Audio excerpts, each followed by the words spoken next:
Anybody? Hey, there's somebody. And from and Haas Coleman and Paul Baker. What's up, fellas? Sorry, I am running a little late today. Park Kingery's here. Sorry, I am almost leaning out of my shot.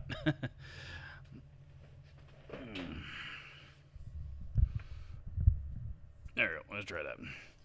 Sorry, I'm running a little late today. I had to get up and go run a couple of errands, and one of those places closed early afternoon.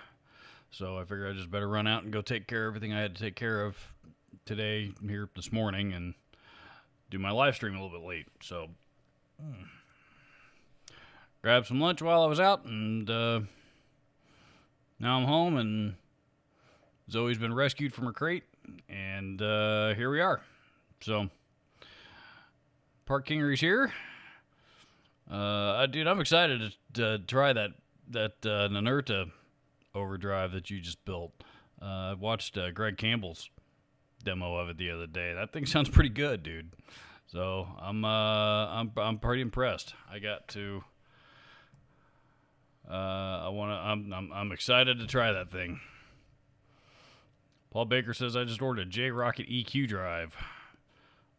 Interesting. I'm not familiar with that particular one, but J-Rocket makes some killer pedals. What is that? What's that blue the blue dot or something like that? What are they? The blue note? Is that what it is? It's an overdrive pedal they have, some kind. Maybe not the highest gain thing in the world, but it's I think it's called the Blue Note. It's been out for a while. I heard one for the first time a long time ago, and it sounded great. So, Dave Escobar is here, says, how it goes? 10 degrees here in Colorado Springs. It's, I don't know, man, not much warmer than that here. Here, in Indianapolis, I was out once today already. It's 20, 25 degrees out, maybe. I don't know, it's not stopping everybody with everybody. I had to go to IKEA because a shelf that I've been after forever was finally back in stock, and so I ran over there this morning before they sold out of it again, and that place was freaking packed. I mean, I get it Saturday, but wow, I haven't been anywhere with that many people in one place at the same time, and since the end of March when I got sent home from work, or sent to work from home rather. There was a bunch of people there. Blue Note with a 6-band EQ. That's okay. Cool. That can't hurt. That can't sound terrible at all. Then, if it's a Blue Note with more EQ options, basically, that would be really cool. I like J-Rocket pedals.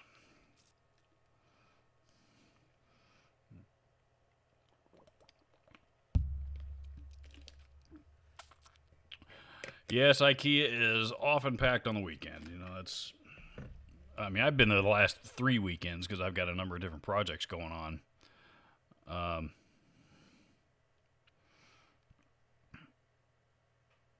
And there's last weekend they had one piece of, they had one shelf there's 3 shelves that I need. Last weekend they had one. This weekend they have another, and the third one they had.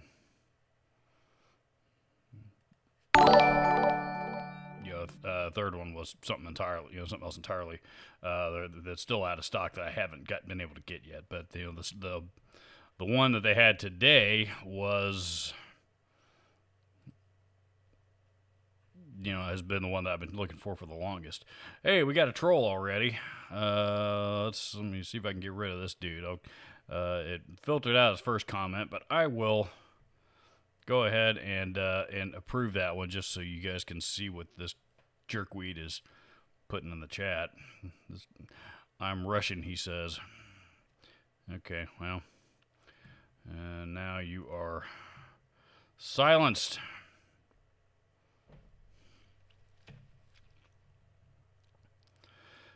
Casey Strange.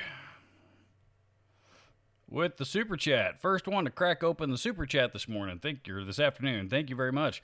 So I just want to say thank you, Robert. I'm in the darkest time of my life right now, and your channel brings me some joy. It's much appreciated. Thank you very much. I appreciate that. Appreciate your sentiments. I'm sorry to hear that you're going through a rough time. It's unfortunately that's part of life, man. We all go through rough times here from time to time, and I'd be lying if I told you everything in my life was real easy right now, because it's not. But one of those things that all we can do is keep moving forward. Keep moving forward and keep doing the best we can with what we've got to do it with. So, again, thank you very much. Good luck to you. I hope things work out for you. Let's see. Park Kinger says actually putting your Inerta together today. Okay, cool. So my Inerta is being built as we speak. Paul Baker says I have to go to IKEA tomorrow to get my daughter a desk for under her bunk bed. Not looking forward to it. If you can wait until later in the afternoon, that's what I would do, dude. Wait until later in the afternoon for it to die down. The earlier you go, I actually noticed it die down quite a bit. I got there probably a little after noon, and I had a couple of other things to look around for there too. There's something my wife wanted me to look for that I could not find for the life of me. So I had to look around for a couple of other things, and I noticed actually the lines getting shorter, because they were real long at the checkout when I got there around noon, and by the time I left there around 12, I don't know. I didn't stay too long, 12:40, 12:45 or something. They finally seemed to start to die down a little bit. But if I remember what Saturday retail is like, that's only temporary. It's going to pick back up again here in another hour or two.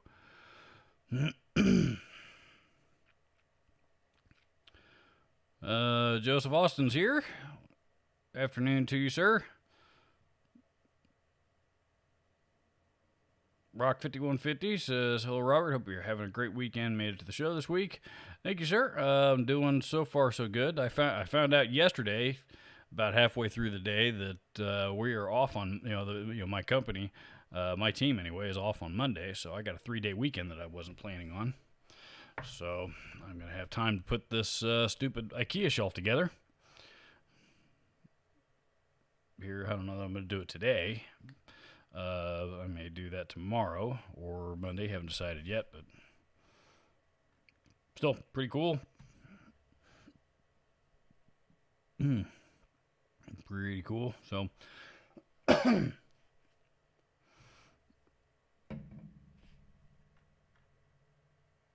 let's see. What else is there worth talking about this week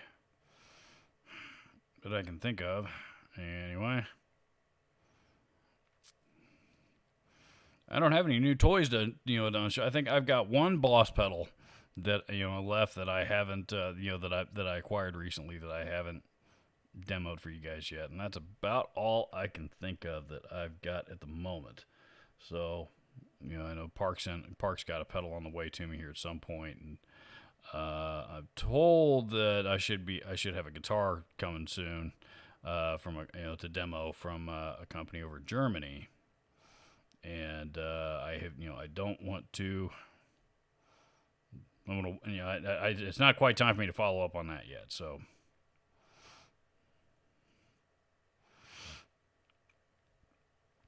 Dave Escobar said, anybody seen anything on GC President's Day sale? Nothing really stuck out for me.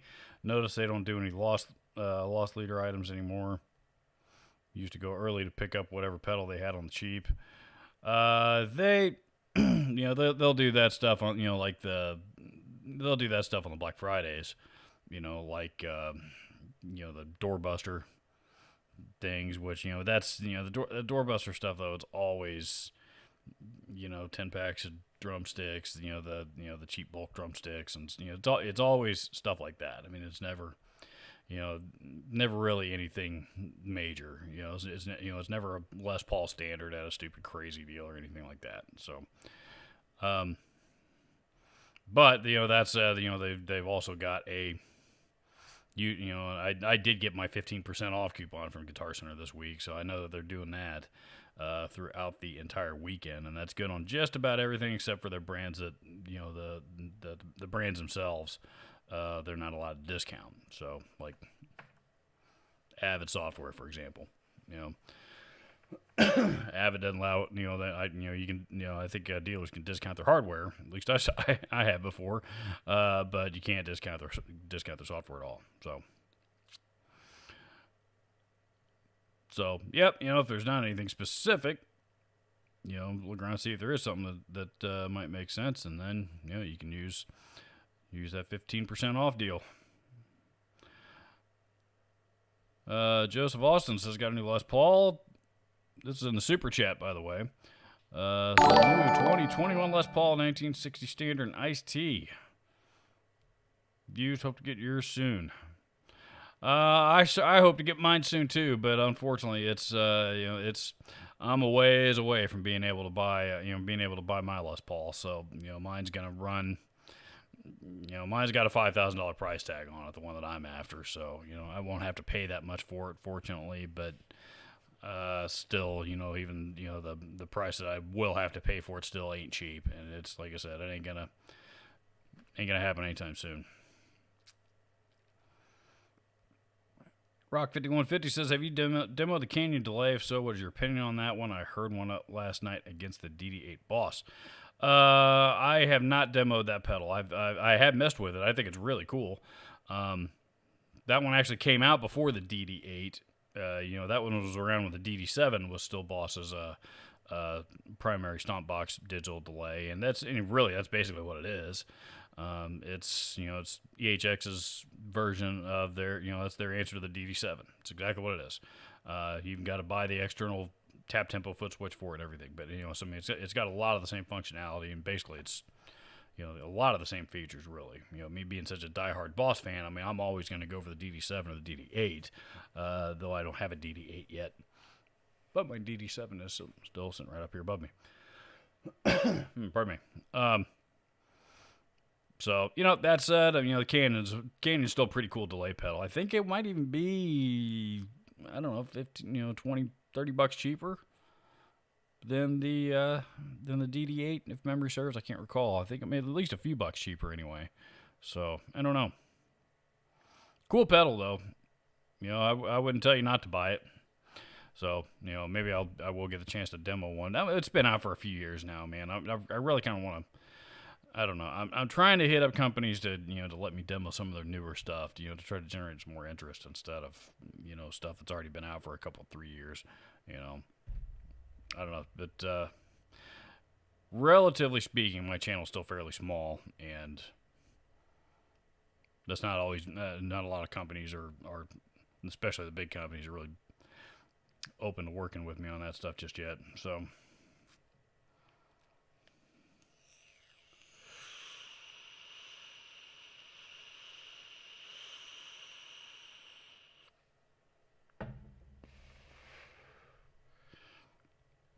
Ian Nunez says, "One of these days I'll own a Gibson Les Paul. I hope. I'm sure you will, dude. If there's, trust me, if there's one thing that I learned from working at Guitar Center, anything is possible.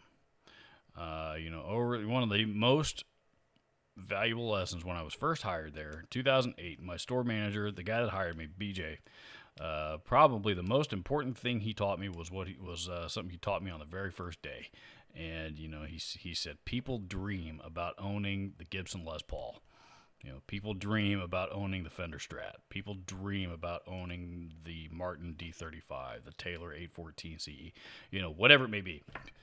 Those really upper tier, high end guitars. People dream their entire lives about owning them. And I was fortunate enough to get to sell a number of those to those people that had worked their entire lives and finally got the opportunity to buy one. So, you never know what's going to happen between now and then, but I assure you it's possible. It is possible.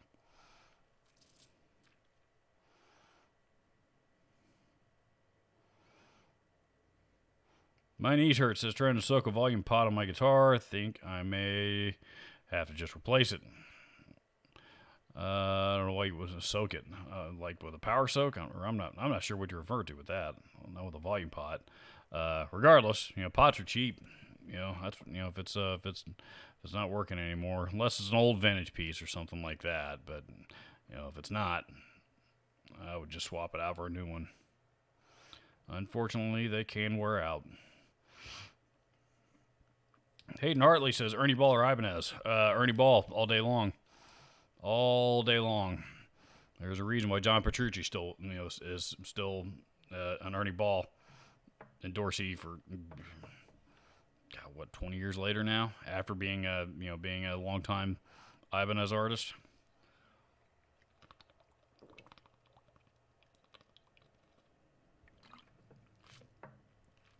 I'm really beginning to like this Gatorade G2 stuff. Gatorade Zero stuff, I'm still having a tough time getting used to, but the G2 stuff's pretty good. Ted Doucette. I'm going to go with Doucette. I can't remember how you told me to pronounce your last name. I'm going with Doucette. So just finished revamping an old Ibanez Roadstar 1984. Trim was missing, and that thing was everything but standard. Thing was a pain in the butt, but the end result, really cool. A lot of people like those old Ibanez Roadstars, man.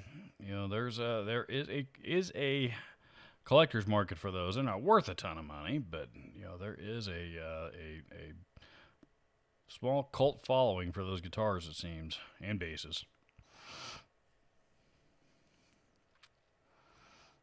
Joseph Austin says, Ian, a studio, referring to a Les Paul studio, is not a bad buy. I have one in the collection. I think they're going for $700 used around here, depending on what pickups they have. That is true. Good Les Paul. You can pick up a good Les Paul studio on the used market for well under $1,000. And they are, studios anyway. I think actually are really, really good guitars, especially if you get a hold of the right one. Tributes, not so much. I wouldn't recommend. I wouldn't recommend spending money on a tribute, but. Les Paul, but the studios I've always liked.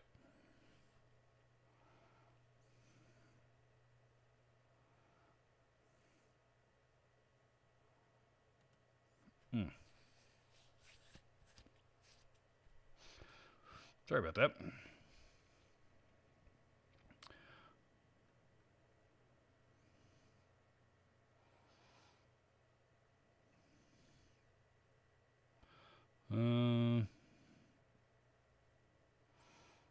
Joseph Austin says, I'm one of those people who's taken until my 40s to get them, but now all on lack is a Martin. I'm assuming all you lack is a Martin, I'm assuming. So, yeah, I don't really have any, I don't really have any high-end acoustics, and I don't play acoustic guitar very often anyway, which is why I haven't spent any money on them. I just spend too much money on acoustic, it's going to sit more than it gets played. So, but I do love Martins. I love Taylors. I've played some good Gibson acoustics over the years too. I breed love.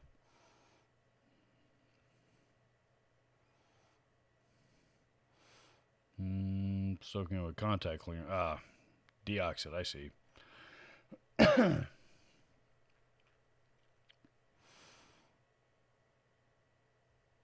Rock 5150 says got a good deal on a Boss GT1, bought new. Paid $140 with the power supply at a local guitar shop. Here, I'm digging it so far. Yeah, man, the GT1, I think that's the little baby version of the GT1000, isn't it? One of their newer processors, I believe. Much smaller guy. But yeah, those are. I haven't played one, but my understanding is they're supposed to sound pretty good. Hey, Ted Doucette says I got his name right. Cool.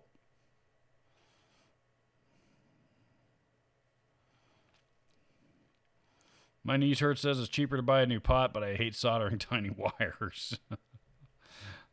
Yeah, that's true. It may be cheaper to buy a new pot, but if you can spray it out with deoxit and and unfreeze it, that's definitely the easier way to go about it.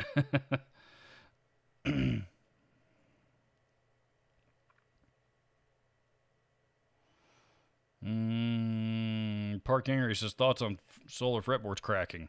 Uh, having never played one, I don't know. I got to assume that brand got pretty big pretty quick, and that's, and I say that as a compliment to Ola England, because, obviously he's the reason, he and his popularity, the reason why that brand has taken off so well, and now that's about the only thing he's ever seen play in these days. Which makes sense because it's his guitar company. If it were my guitar company, I'd be wanting to play them all the time too to sell them. So, I got to assume that, as their popularity ramped up, so did their sales. And when that happens, production tends to fall behind. And, the other option to that is to prevent production from falling behind. You speed up production. And when you speed up production, a few corners start to get cut, and, a few things start to get overlooked here and there, and, ultimately you have a slight drop in quality control. And this is assuming that there's, that this is a recurring thing. I've heard a little bit about it, but again, I don't know. I've yet to get my hands on a solar guitar.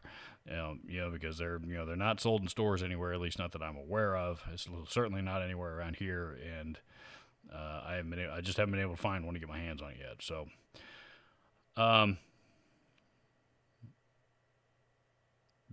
yeah. So I'm sure they'll, they're having a bad run. Companies do that, especially things are made in China. Bad production runs happen. Epiphone's certainly had their share. So, they'll get us straightened out, and, it'll be fine. Just it is what it is. It is what it is. It's it's a problem, and I'm sure that they're addressing it.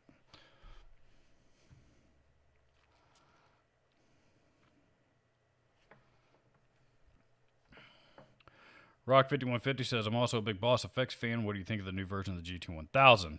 I'm not sure what you mean by new version of GT1000, unless you're talking about the GT1000 Core. If you're talking about the GT1000 Core, I have found that to be a very, very good alternative to the the Line 6. What's the small one? Is it the Stomp? I think it's the Stomp that I'm thinking of. The Helix Stomp, whatever that smaller sized Helix one is.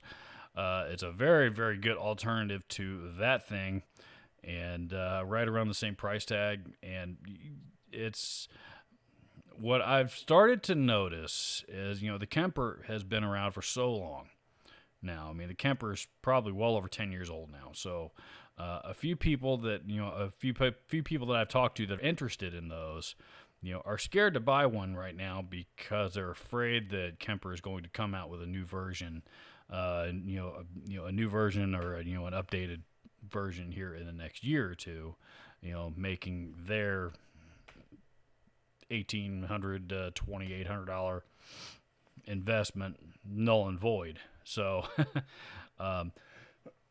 whereas they could have waited a year or two for the new version, they'd rather just spend the same money on that. So, I get it. So I've talked to a few of my customers actually have expressed that concern, and what we have found is the Boss GT1000 Core has been a great alternative, something or other. It's not a Kemper, of course, but the effects quality is in those things. It's got the same effects engine as the GT1000, obviously, which is top-notch effects engine quality, right up there with the Helix and and the Kempers and all that stuff. So what I found is it's not only a really, really good alternative to, it's a good thing it's a good alternative to the Line 6. It's an excellent option to hold somebody over for a couple of years until the new Kemper comes out, assuming one comes out. I don't know if one is or not. And pardon me. And it's also, another, a lot more easily attained than the new neural quad flex, whatever that new neural DSP thing is that everybody's going batshit crazy over right now. It's a really, really good alternative to that thing as well. If no other reason, it's just easier to get a hold of and cheaper, a lot cheaper. So,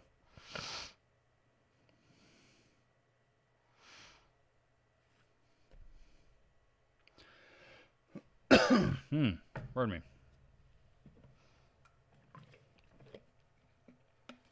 I clear my throat a lot when I do live streams. I'm beginning to discover that now it's because, even at work, even when I sell for a living, but nowadays I do so much business over email.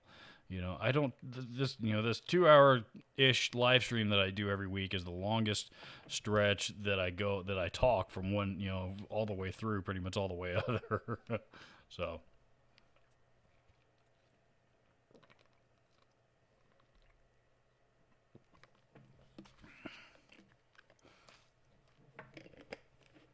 And apparently, pardon me, my voice isn't used to it anymore like it used to be.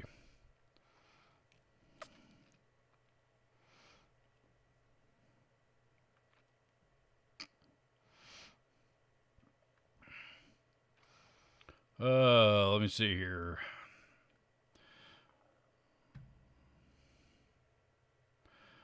Joseph Austin says, Robert, I have always heard the Gibson acoustics just have to age. The only issue with that is vintage Gibsons are worth money. I don't agree with that. That's bullshit. Matter of fact, most of the old vintage Gibson acoustics, have aged so far. Guys, you got to think, especially back in the '60s, Gibson, guys beat those things to death. If you can find one that doesn't have a warped neck somewhere, good luck. Just about every vintage acoustic, especially from the 60s and early 70s, have just had the unholy shit beaten out of it.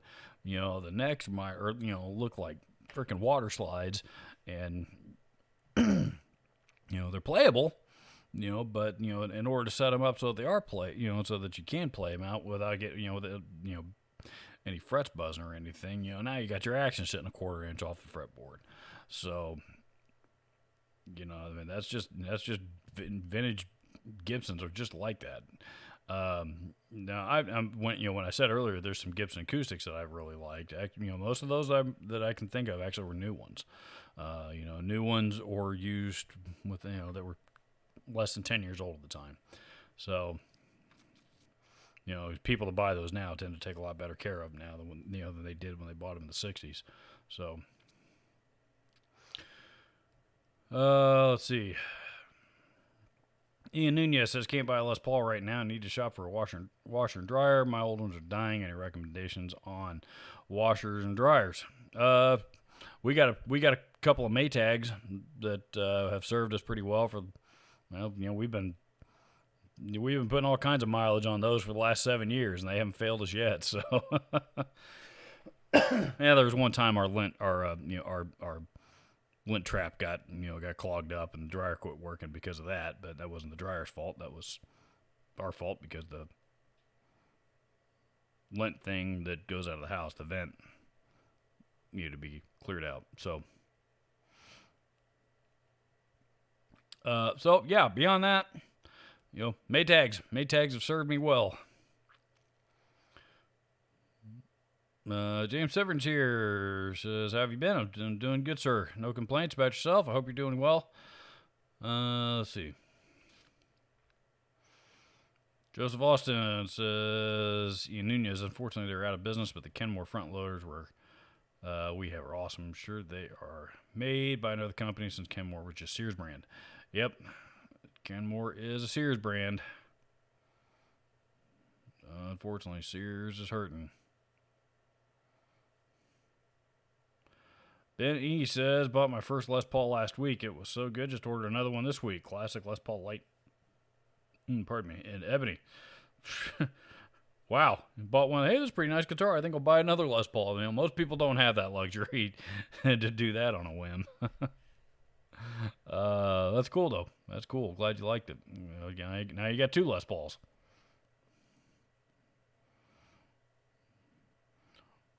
Dennis P says, what do you think about those China fakes? They look beautiful, but if you're talking about, Chinese fake Gibsons, a.k.a. Chipsons, believe it or not, I actually own 3 of them. I've got 3 of them. And all 3 of them were given to me. They're not worth anything, and I'm not going to try to resell them and, risk somebody think I'm ripping them off. But believe it or not, they actually all three, well, two of them anyway, actually play really well. One of them stays in tune much better than the other. One of them doesn't stay in tune worth a shit. And the third one that I have, I went to go swap the pickups out on it years ago when I first got it, and hit a snag. Couldn't figure something out, so I had a couple of people look at it. One guy, one particular buddy of mine was in the middle of changing those out for me, and then he got distracted, and while he had it, he ended up changing jobs and relocating down to North Carolina. So I thought that guitar was long gone, and turns out he actually, he did leave it here behind, and at his in-laws' house, and where it stayed there in their basement for a couple of years. Anyway, so I did manage to go over. I got back in touch. Gave me the address. I went back over and grabbed it a couple years ago, and now I have it back. The problem is it's been so long since I had it. Now I don't remember the case combination, and it's been locked in the case ever since. So I've had it back for 2 years. Still haven't laid eyes on it. But to answer your question, most of the ones I've got my hands on actually play pretty well once they're set up right. Generally you got to swap out the electronics because the one that I is still locked in the case. When I pulled the original electronics out of that case, those things I pulled legitimate, Epiphone Alnico Pro pickups out of that thing. Like legitimate, Epiphone pickups. That's what they had put in it. So, it wouldn't surprise me if they were even made in the same factory over there. Well, yeah, it would, because Epiphone actually owns their own factory over there. But so that does not make sense. But they are awfully close.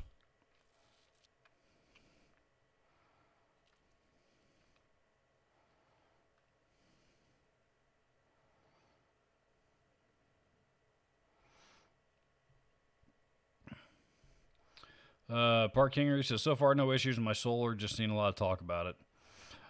I gotta assume if you keep the neck, if it's a rosewood neck especially, if you keep the neck properly, properly conditioned with lemon oil or, tongue oil or whatever, whatever your rosewood oil of choice might be, as long as you do that, I can't imagine there's gonna be any issues with it. Ted Doucette says, "Aren't solar made in Indonesia?" I thought they had some made in Indonesia and some made in China. I could be wrong. From what I can tell, they're basically it's the exact same guitar as the old Washburn Parallax guitars that Ola was. He was the signature artist for Washburn before he started Solar. So, my understanding is they are the exact same thing coming out of the exact same factories. So, those may be Indonesia, I can't recall, but regardless, that part of the world. Probably Indonesia, now that I think about it, as well as a signature build. Indonesia tends to make guitars, make a little bit higher quality instruments than factories in China. Just about every one of my Indonesian instruments is fantastic. Unfortunately, I doubt they're ever going to be worth anything on the vintage or collector's market, used market, but still good guitars.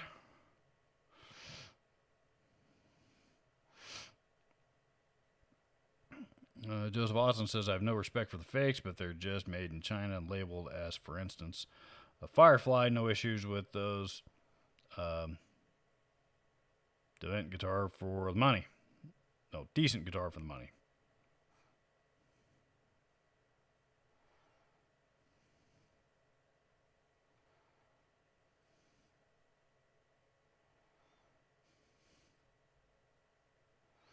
My niece Hertz is going to try to walk to the store for beers. Foot of snow on the ground. Why would you walk to the store for beer when there's a foot of snow on there? Unless the only thing, I guess it would make sense if you're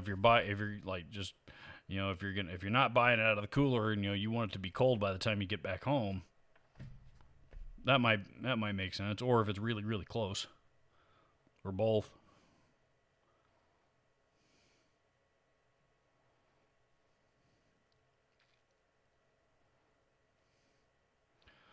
Joseph Austin says, I want one of the cores just for traveling. Can you play with headphones? Small package, great for work trips. That I don't know. I don't have any idea.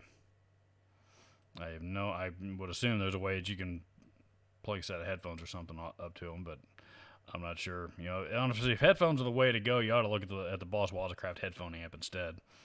You know, that's gonna have some. That might be a little bit more to your liking. And those are completely wireless.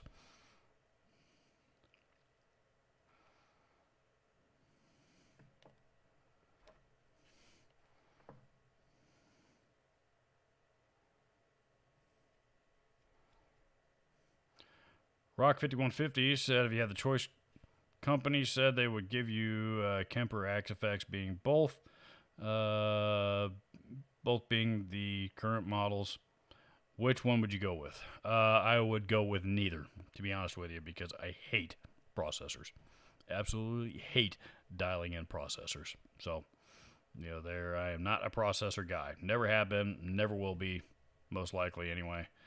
I guess never say never, but as of right now, I never will be. So, you know, if either of those companies came to me offering to give me one of those, I would, you know, probably I would respectfully decline.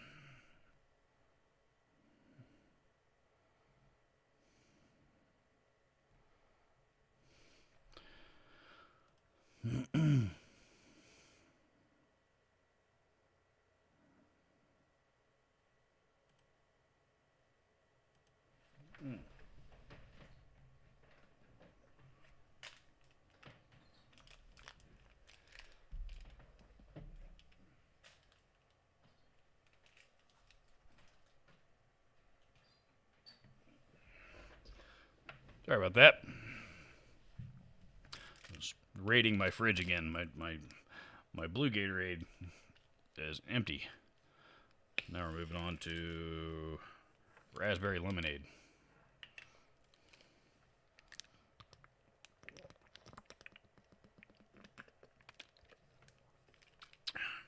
That's pretty good.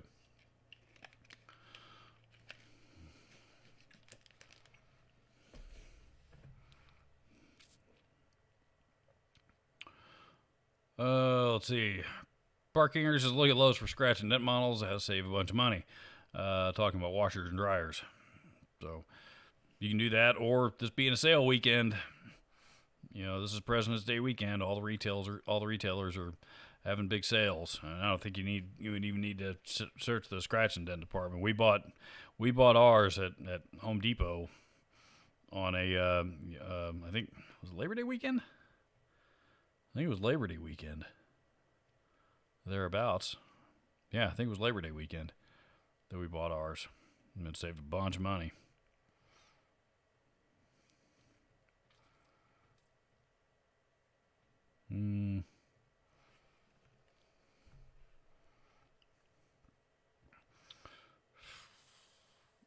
Rock 5150 says back in the 80s, Roland and Boss were still top-notch effects no matter what we have today. Like the Axe effects, which is supposedly the top now, but going to use pedals, Boss wins.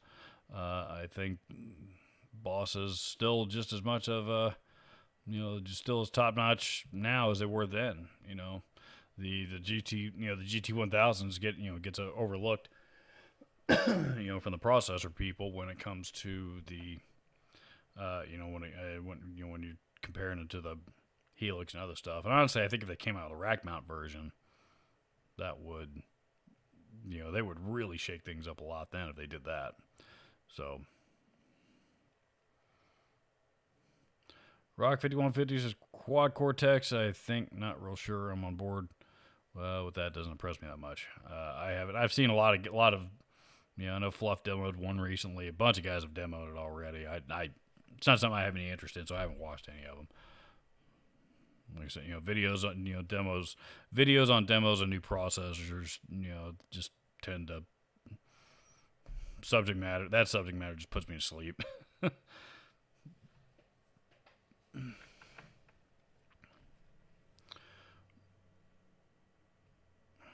William De Silva says, "Hey Robert, how much do you know about a 5-way super switch? I have my Bala Garrett, my luthier, whom is highly respected luthier in my area to get new pickups. He can't figure it out. For 5-way, I mean, I know what a 5-way switch is. I'm not familiar at all with a 5-way super switch. That if that's a different concept altogether.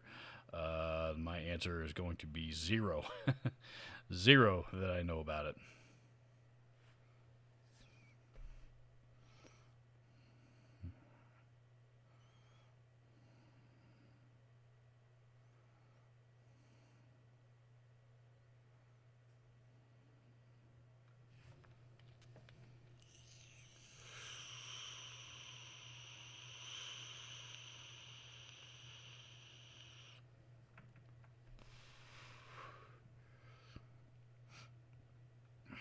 Ted Doucette says, "I have an Indonesian-made Jackson PDX. This thing's killer. I've got, my Ibanez Xiphos is an Indonesian guitar, and I think both of my Chapmans are also. Matter of fact, I know both of my Chapmans are Indonesian-made. I think that might be all that I have from Indonesia. Well, yeah, because I don't think any of my BC Riches are. So, well, they have cheap, maybe a cheap Squire Telly that I haven't pulled off the wall in years because I don't like Tellys. But yeah, that's about all that I have from Indonesia. And other than that last one I just mentioned, those are all, the Chapmans, the Xiphos especially, all great guitars.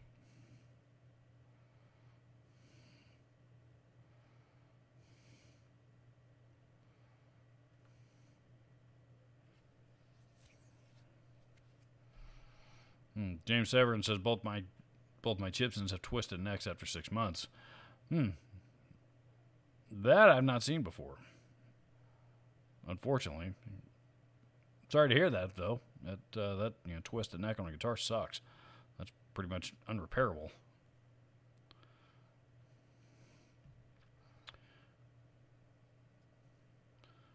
Dave Escobar says those Waza headphones are cool, bit pricey though, 420 bones. Yeah, $420 is cheaper than a $600 GT1000 Core. So,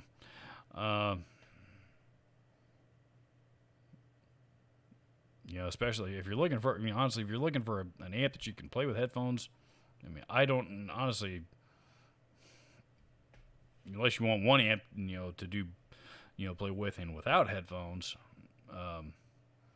That's a different story. But if you're looking for an amp specifically to that you want to be able to use headphones with, so you're not disturbing anybody, that I'm not sure why you would go with anything else after that thing came out. That was, I don't understand that voodoo behind how it works, but it's pretty sweet.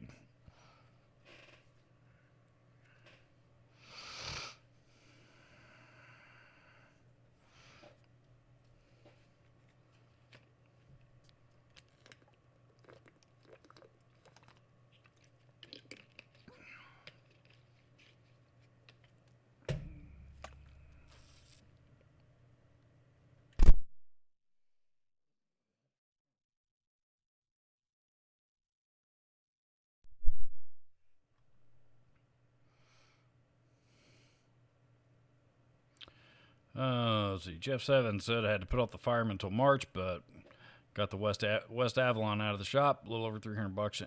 $300 in it. Sweetwater has one for $2K. Cool. I'm not sure what the West Avalon is, but sounds like you got a good deal on it.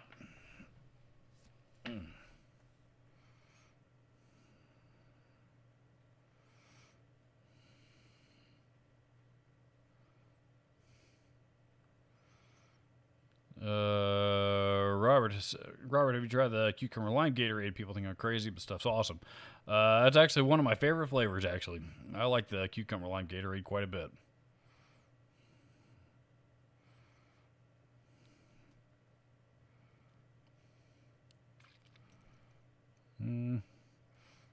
Mr. Blue says just got a 6505 MH and loving it. Thanks for the recommendation.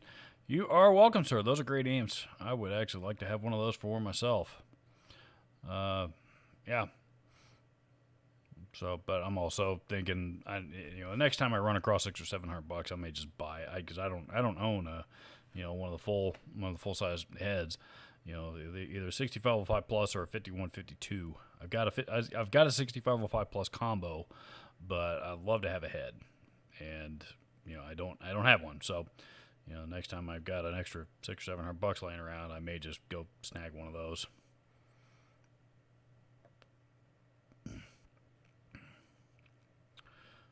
Joseph Austin says, seems like rack mount effects are making a comeback. I think so, you know, to a degree anyway. You know, certainly the rack mount processors are.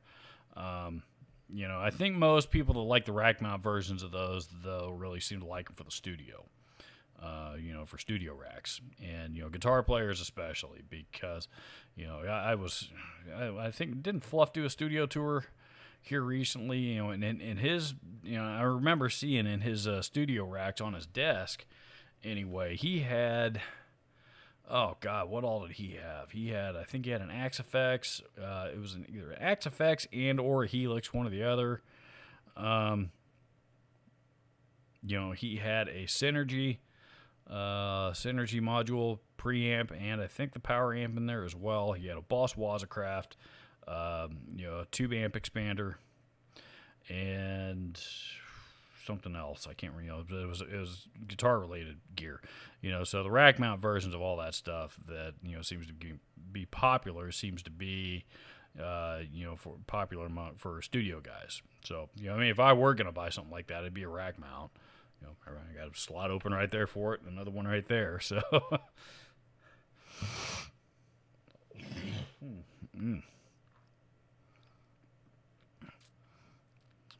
Cyril St. M is here. Welcome, sir, or ma'am, or I'm not sure.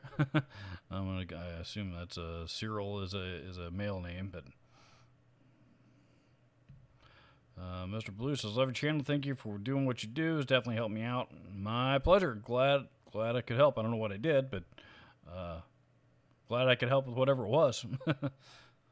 Hey, Jim Woodard's here. What's up, Jim?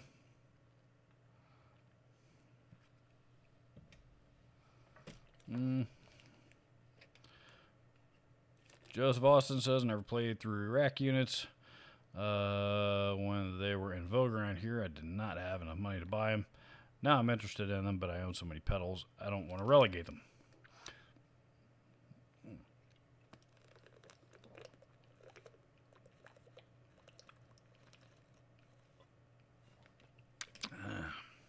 Pardon me. Thirsty.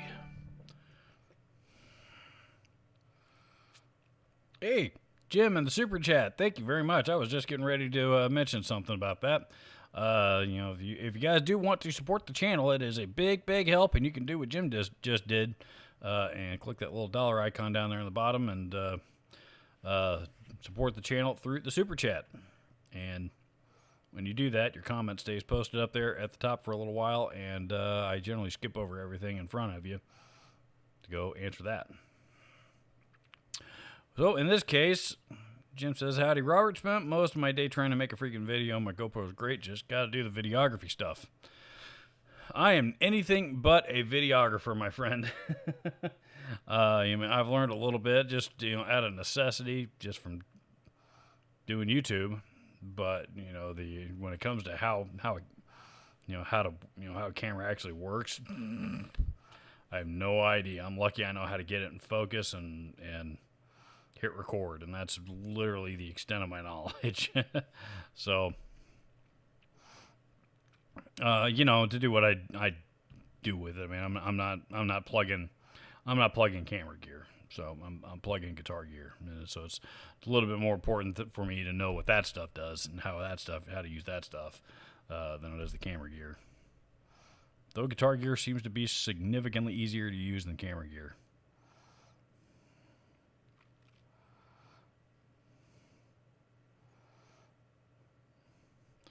Cyril St. M says, what was your best guitar or amp deal? Definitely my Gibson Zach Wild Vertigo Les Paul. Definitely. A buddy of mine, several years back, gave me, speaking of fake Gibsons, this one wasn't one of the Chinese ones. This one was one of the kit guitars. thing that he bought that one from off of an eBay seller or something, and it was one of the ones that when you receive it, it was just a kit. You get a great big, it's a big block of wood is what it is, and Mr. Blue in the support chat and the super chat says just want to support the channel and thankful for your reviews. Thank you, sir. Thank you very much, and thank you for the super chat as well. Thank you so much. Seriously, all the support means a lot. I've had a lot of some douchebag troll on Facebook last night was giving me a hard time. That kind of got under my skin a little bit. So it's nice to be able to turn on the camera, sit here, and just hang out with you guys, and who actually seem to appreciate all the work that I put into this. Anyway, where was I? Best damn deal. So he bought this. When he received this Les Paul, it was literally just a big hunk of wood. I think the neck was already set into it. I don't think he had to set the neck, but it was literally a bare piece of wood. The idea being you install the hardware and the electronics, fit with whatever you want. Basically kind of you got a custom guitar. So this happened to be a Les Paul body, and it had had a legit maple, thick maple top on it, about that thick. For all intents and purposes, he outfitted with all Gibson hardware and electronics, and with the exception of it not being an authentic Gibson, it was one of the best sounding Les Pauls I'd ever played. And it wasn't he built it out, played it for a little while, decided he was done with it, and he just gave it to me because it's not worth anything. He could sell it, so he just gave it to me. I played it for probably 4 or 5, 6 months. I really enjoyed it because, like I said, it was one of the best sounding Les Pauls I had ever heard. And meanwhile, he had gotten a hold of this Zakk Wylde Vertigo Les Paul. He went on the Zakk Wylde kick, so he was buying all these Zakk Wylde Les Pauls and EMGs and all kinds of stuff. So, which is kind of funny because he's really not that kind of a guy normally. So it was funny to see him go on that Zakk Wylde kick. But at any rate, he bought the Vertigo Les Paul, and he bought it from me when I was still at Guitar Center working at the store. So I know for a fact that it's authentic, and because I'm the one that got a hold of it for him, and I know where it came from. So he got it from me, and I went and I sold it to him, and he played it for a month or so, a few weeks. He kind of got to know this particular individual and kind of how his brain works. Decided it wasn't for him, and then he all of a sudden decided that he wanted to, he wanted that kit Les Paul thing back that he given me several months back. So he offered me a straight across trade for it, and I was like, "Are you sure you want to do this?" And he said, "Yeah, it ain't about the money; it's about the guitar. That's the guitar that I want. That's the sound I'm looking for." And okay, I hate to let that thing go, but I was not sad. I was a lot more happy than to have received, because I'm a huge Zakk Wylde fan, so I was a lot happier to receive a legitimate Gibson Zakk Wylde guitar than I was upset about giving up the good sounding kit Les Paul. So that was definitely the best deal that I ever got. And that's I guess another reason why I agreed to that deal is because I knew I'm never gonna see that deal ever again. If I ever see the guitar again, there's only 400 of those things. So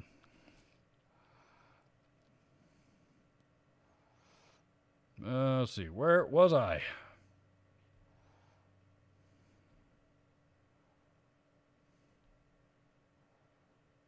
Savannah Guitar says, Steam and Vice that twisted neck. YouTube it. I suppose that could do it. I didn't think of that, but if you got a twisted neck and Steam and Vice it, I guess that would do it.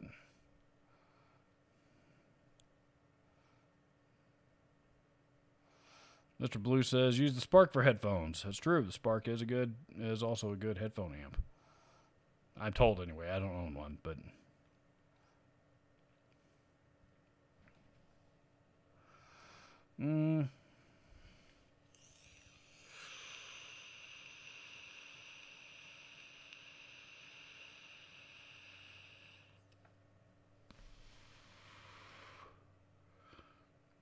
Rondo Bondo says, "Did you check out the Mode 4 yet?" My video for that goes up this week, I think, doesn't it? I can't recall. Hang on one second. I'll left my phone over there. Hang on one second. Where'd I put it?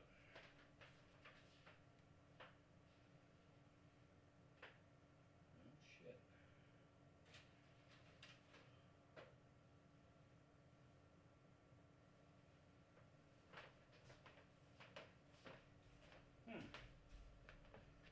Appear to have misplaced my phone. Be right back.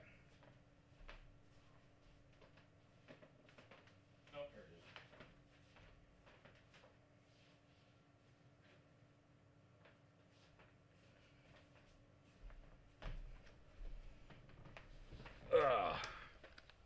Sorry about that. I usually got it sitting right here next to me, and I forgot all about it.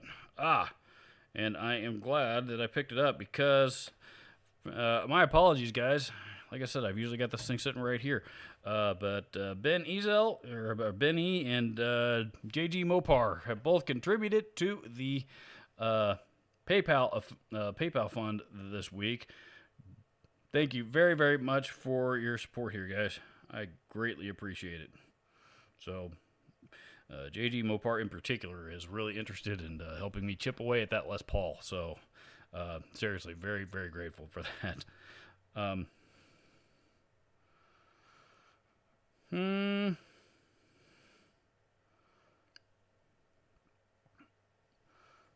Where was I?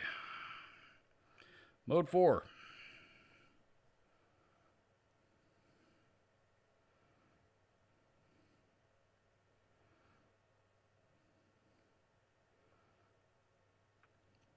Next week. Week from...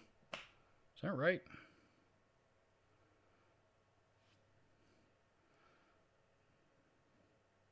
Yeah. Week from tomorrow is when that video will be available for your viewing pleasure.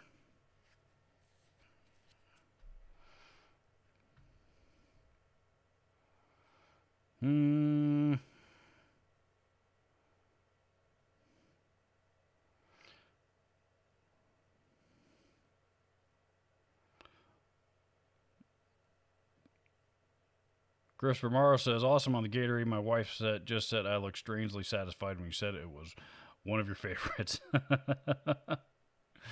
Yep, I do. My wife looks at me funny when I drink that flavor too, but I agree with you. I do enjoy it. Mr. Blue says, "Any recommendations on a reverb pedal under $100?" I would probably hit up the used market for a used Hall of Fame. Used TC Electronic Hall of Fame, or a used Boss digital, Boss RV5. You can probably find for under $100. You might get lucky and find a used Boss RV6 for right around $100 or slightly under, but I doubt it. So under $100, that's probably what I would look for. If you would rather buy new, then the Joyo. The Atmosphere? Yeah. Actually, the Joyo Atmosphere, I forgot about that one. That one's about $89. That one's actually really, really good. I was really impressed with the Atmosphere, and I did demo that one on my channel if you want to check it out first. Then, of course, there are the TC Electronic Smorgasbord pedals. They've got the fluorescence, which is that's like their shimmer reverb. They've got I think one called the Drip, which I think is the spring reverb, and then the Sky Surfer, I think, which is like the hall room plate, I think is the three that are on that one. So those probably run about $60 or $70. Of those three, Sky Surfer is probably the way I would go. My knee shirt says I'm back with warm beers and red vines.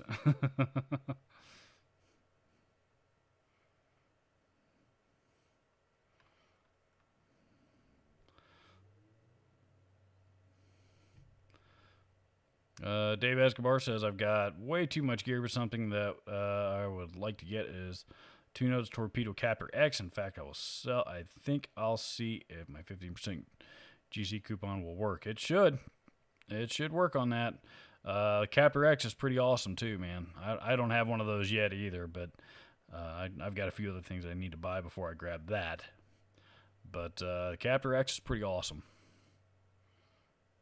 Captor X is pretty awesome. Good friend of mine works for Two Notes.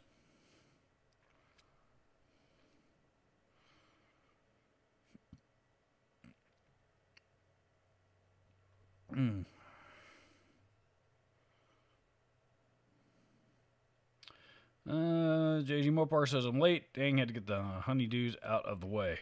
Well, I was late today too, so for the exact same, really not that for the exact same reason, really. Had a couple of errands that I had to go run this morning, and I figured it'd be best if I just got them out of the way early and started my live stream late. Be best for everybody. That way Zoe wouldn't have to go in the crate in the middle of the day. She does not like. I try to keep her. I try to keep from situations where I have to put her in the crate at all, because she does not like it at all.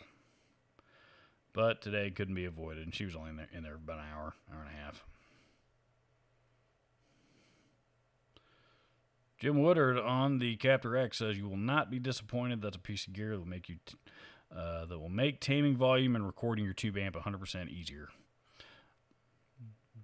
And Jim just recently ordered one of those in the last couple of months himself. So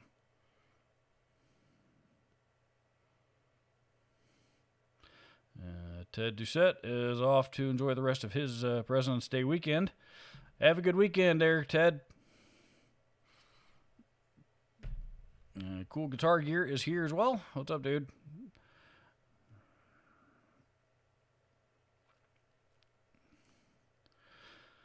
Dave Escobar says, my best deal ever was a pawn shop purchase, $500 for a Travis Bean TB1000A artist model. Other deal for an individual, 91 LTD Randy Rhodes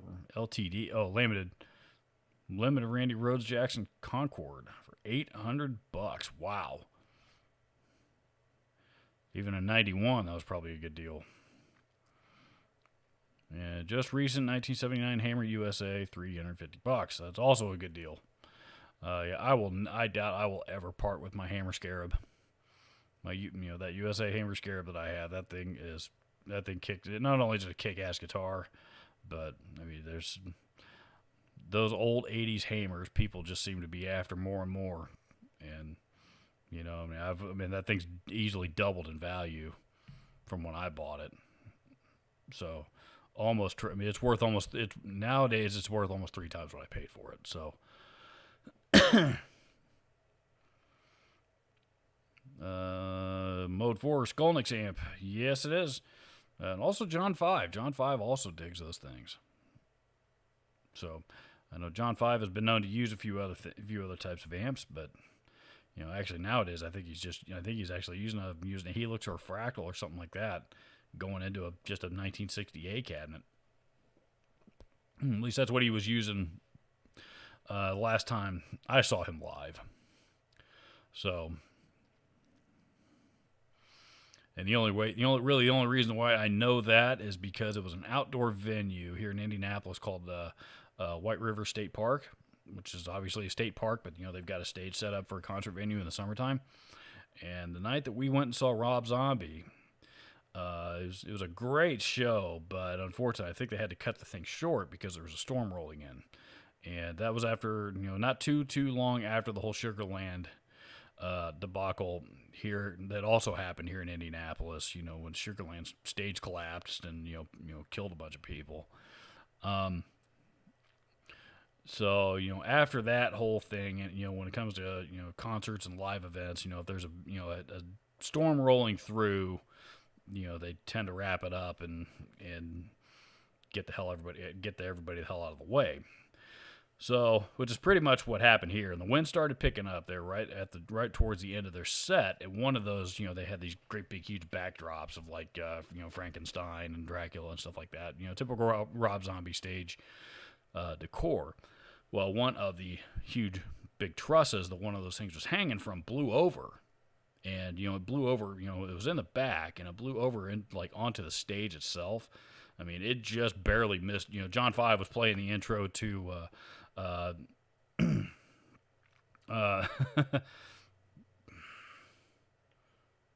oh Jesus.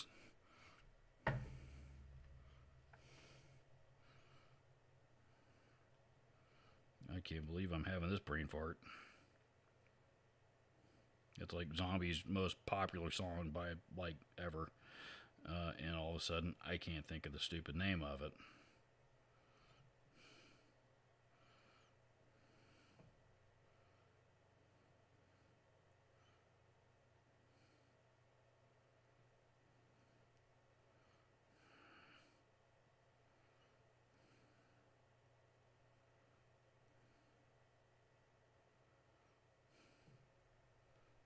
Thunderkiss, thank you, Jesus.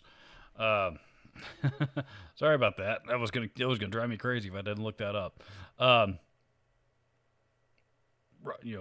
5 was standing there. He's playing the intro to Thunderkiss 65. Dun, dun, dun, dun, dun, dun, dun, dun, and he's playing an extended version. He's playing it over and over and over again because Rob Zombie's talking to the crowd and doing his shtick. Well, in the meantime, the wind blew this big ass truss over. And I mean, and it just narrowly missed John 5 by like, it seemed like inches. And I wasn't too far from the stage. I mean, I got a pretty good view of it. It just barely missed him. He stopped playing and turned around with an oh shit look on his face. All four of those guys that were on stage, none of them saw it, as they were all facing us. So, I mean, it damn near killed him. If it had hit him, it probably would have killed him. And once Rob saw everybody was okay, he looked up and said, "Wow, you just about became John 4." So then the stage crew all come out, they grab it, pick it back up, and and they're setting it back up, and Rob looks at him again and goes, "I don't know that setting that thing back up is the greatest idea you guys have ever had." And sure enough, it blew over again about 10, 15 minutes later.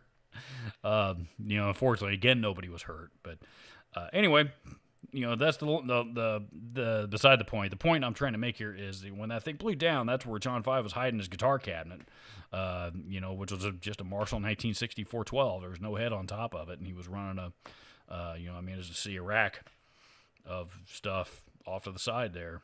That was, that I assume anyway he was running into it, and they had that cabinet mic'd up, or it was serving as his monitor or something. But yeah, it was just, John 5 is, his amp rig has always been really, really simple. So, it could have been a Mode 4 or something, but I think at that show, I think he was using an Axe-FX or a Helix or something like that.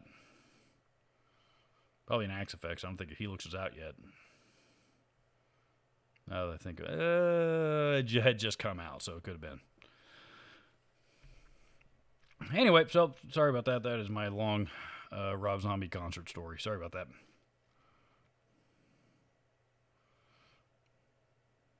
Jim Woodard says, "You got $10 I can borrow." That's funny because he just donated $10 to the super chat.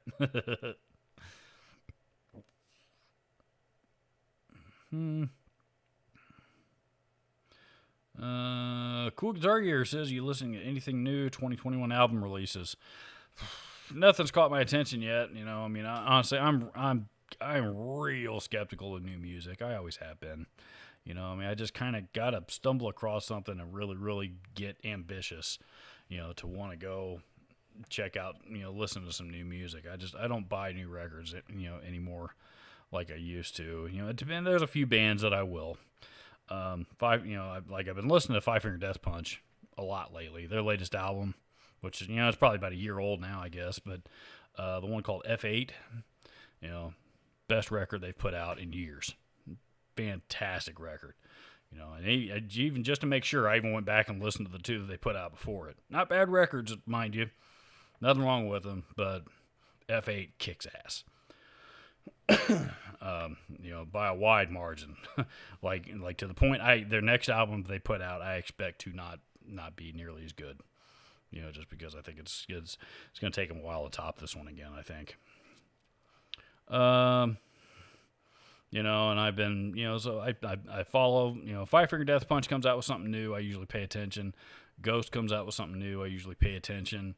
Sons of Apollo have my attention, though that's more of a super group side project thing. I don't know if they're gonna, you know, they're gonna be releasing any more new albums anytime soon. So there's a few bands out there that I do pay attention to when they put out new music. You know, Metallica, of course, Kiss, you know, Dream Theater, anything Zakk Wylde does. You know, those, you know, Alice in Chains.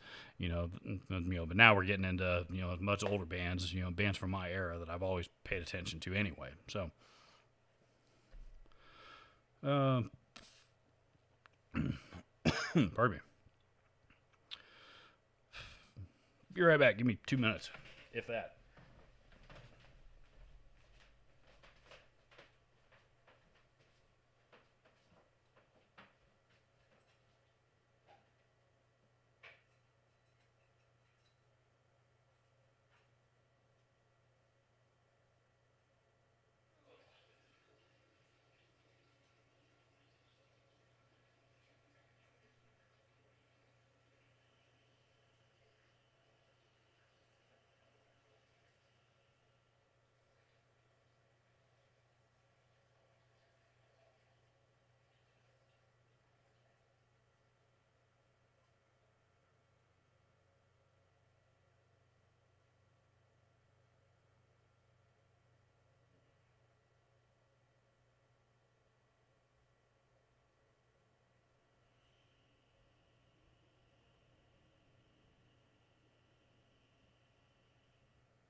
Sorry about that, guys. I promise I don't plan to get up again. But after drinking all that Gatorade, I had to go take a leak. Christopher Morrow says Behringer delay is cheap but awesome, and Holy Grail is a never fail. Talking about reverb. Reverb pedals under $100, which are also good. The thing of those with those Behringer pedals, you know, if you're talking about this, you know, the really cheap plastic ones, you know, number one, they're impossible to find right now. I know Sweetwater's got them up on their site, but I'm not sure that they've,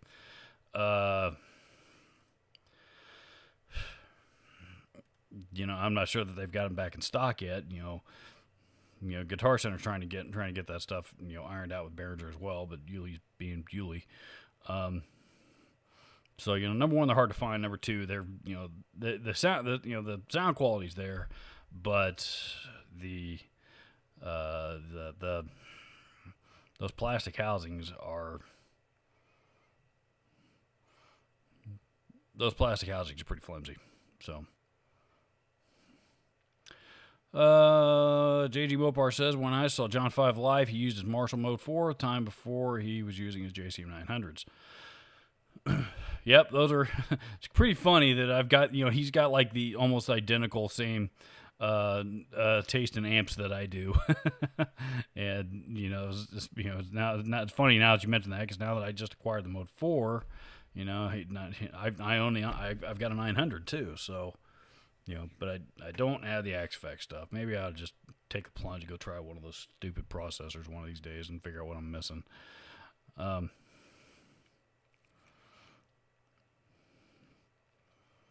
Yeah, honestly, I wouldn't have had any idea what amp he was playing through at that particular Rob Zombie show, because they keep all their amps and stuff hidden off to the side of they don't keep them on the stage at all. So if it hadn't been for that truss, that huge truss blowing over and us getting to see what was behind it, I never would have known.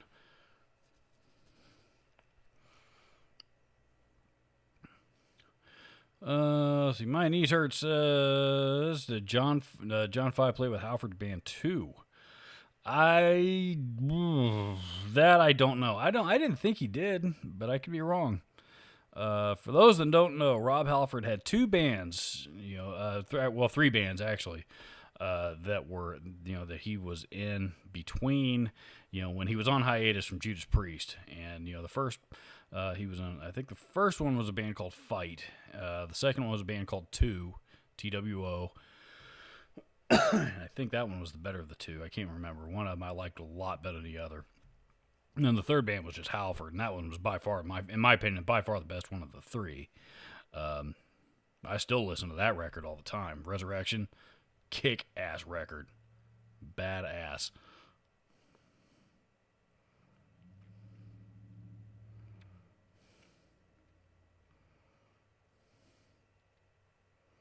Yeah, but I'm not sure if he played with that band or not. I could. He may have. But I could be mistaken. John Five plays. He's played with a bunch of people. He's also done a lot of studio work, Nashville studio work. He's a really, really talented guy.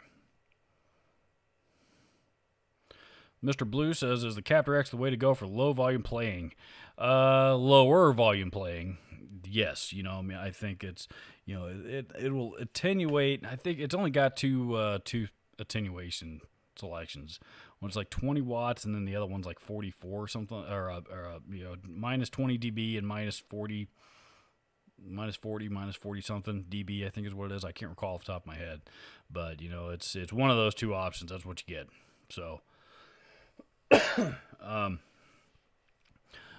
That said, the latter one especially. I mean, that's almost half.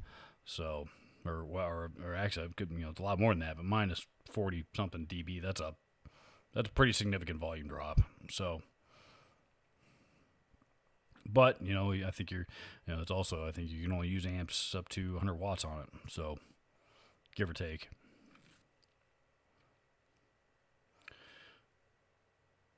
Haas Coleman says, "What causes string buzz?" Well, depending on what part of the neck the string is, part of the scale rather, the string is buzzing. If it's along the neck somewhere, and you got a string buzzing along one of the frets, that's usually either fixed by a slight truss rod adjustment. Sometimes you might need to raise the nut up a little bit. Sometimes it could be, that you've got a fret that's a little bit higher than the rest of them. You need to file the fret itself down a little bit. Usually it's going to be a truss rod adjustment along those lines. If it's somewhere else, it could be, the need to adjust the bridge, up or down as well, usually up. So if you got some, it could be like in the instance of Floyd Rose, it could be you just clamp the string wrong down on the bridge end, and it's kind of caught in. I've done that before. String gets caught in there at a funny angle underneath the string block, and kind of causes some weird buzzing at that part of the neck. So just depends on where exactly the buzz is coming from, but that's usually what it is. Pardon me. Rondo Bondo says, Robert, I know that you don't like module type amps. I actually tried out the new Kemper. I think it wasn't too bad after all. I've never said that I never said that they were bad pieces of gear. Absolutely not. I know a lot of people that play through Kempers, and they sound great. I just hate dialing them in. Is all. I feel like I'm spending too much time, way more time dialing knobs, turning knobs and and changing settings than I am actually playing through the damn thing. So.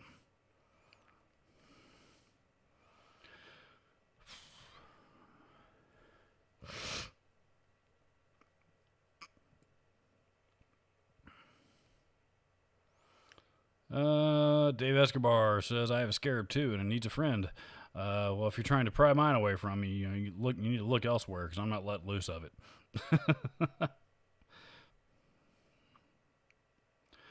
Rock 5150 says, Hammer, awesome guitar, and it still is. I remember when they came out in the 80s around the same time. Kramer was growing from Eddie Van Halen. Hammer actually, I think, were around in the like the late 70s. Believe it or not, they weren't a real big name at that time. They became a big, I think probably the big name that started playing them that really launched them, into the stratosphere was Rick Nielsen.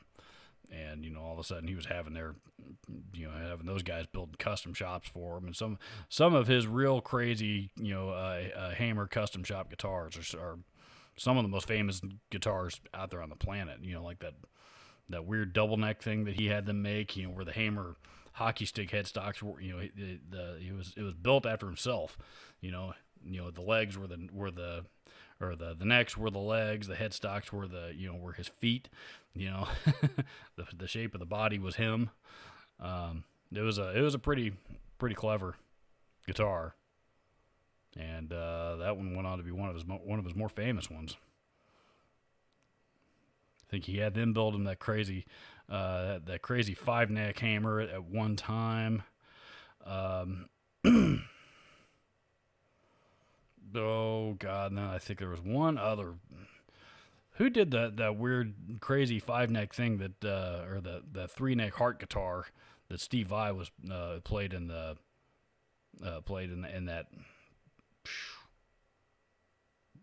Oh, was the David Lee was that David Lee Roth video? Steve Vai was playing that weird triple neck heart shaped guitar thing. I don't know who built that thing. That one may have been Hammer as well. Or Charvel or somebody. I'm not sure who built that thing, but that was that was a crazy one too. I was thinking that was a Rick Nielsen Hammer when I first started to say that, but realized it wasn't. But decided to finish my thought. Matthew Perkins says my Crate GX40C finally bit it. Looking at the Boss Katana 50, any other better combo alternatives in the 2 to 250 range? 2 to 250. Especially if you're looking for high gain, you might find a Behringer or something or other. But honestly, in that price range, man, I mean, the Katana is really tough to beat. It really is, because it's the only one that's got that kind of versatility. It's I guess technically it is a modeling amp. But unlike the other amps in that arena, the Katana actually takes pedals really, really well. The lines, like the Line 6 Spiders, the PV Vipers, those things suck dicks at taking pedals, especially through the front end. And honestly, I doubt you're going to get one with an effects loop on it for 250. So, if you use pedals at all anyway, the Katana is probably the way to go. But that said, if you guys have any other suggestions for a good combo amp, similar to or in that same price range, drop them down there in the comments on the comment thread, and let Matthew have a look-see for some more ideas.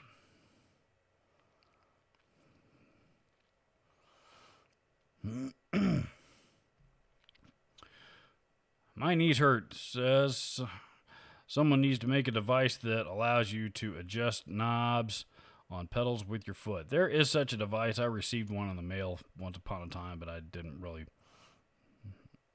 see any kind of use for it. I think it was called the Wing Nut.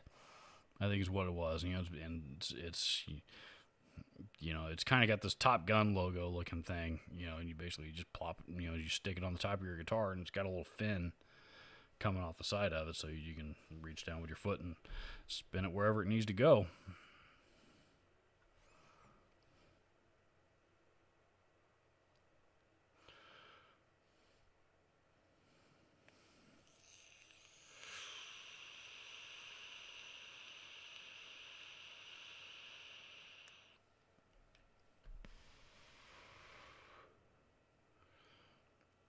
JG Mopar says, I saw John 5 in a small venue. My friend's band opened for him, so I got to see all John 5's gear.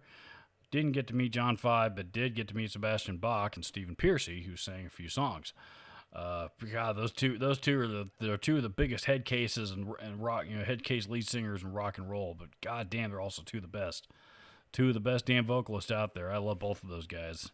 They're Stephen Pearcy. Although the last time I saw him, he looked like the last few pictures I saw of him anyway, he looked like hell. I think his unfortunately demons seem to have caught up with him in recent years, but. It was just a photo. I don't know how he sounded because it was a photo of him on stage. But the last few times I saw him, that dude could still wail like he always could. Same with Sebastian, man. I've seen Sebastian live with his solo band a few times. And that dude can still sing as well as he always could.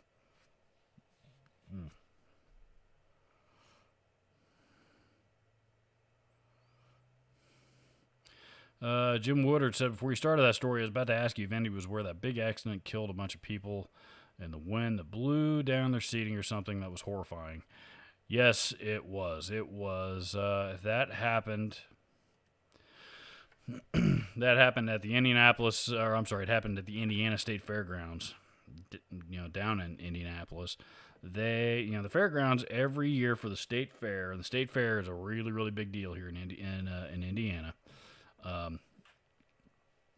So every year for the state fair, the fair lasts a couple of weeks, and they have a major national touring artist that will come in and play a show at their, basically they set up a stage at their grandstand, is what they do, which is right outside the horse track.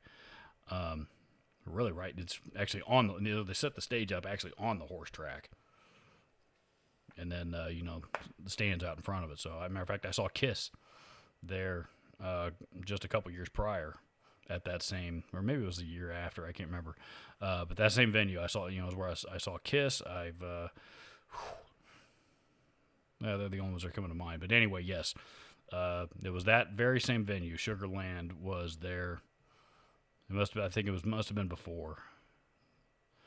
Sugarland must have been after I saw Kiss, but it was that very same venue that Sugarland disaster happened, and it was one of those things, man. It wasn't anybody's fault, Millions of shows had been played there, and in the weather before that, and never been any issue, and all of a sudden that night, that was the one night that something went bad. A good buddy of mine. That I used to play in a band with. I was in the Cold Nickel band with him. A friend of mine named Rick. Rick's a police officer, and he was. Now he's an assistant chief. I don't think he's. I'm not sure. I'm not sure. I don't think. I think he was still an officer at that time.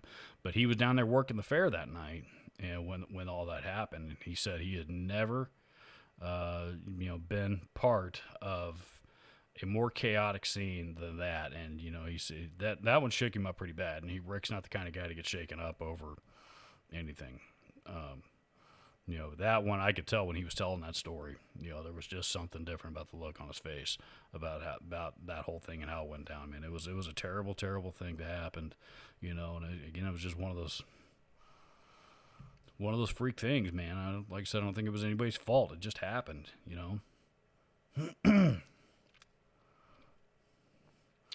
Let's see. Jason Heaton down to the super chat. Nuno was before his time, and then grunge happened.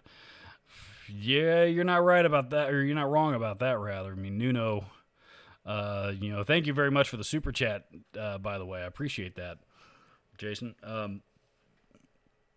You're not wrong. I mean, Nuno was, you're right. His timing, and again, not his fault, but, it couldn't have been any worse.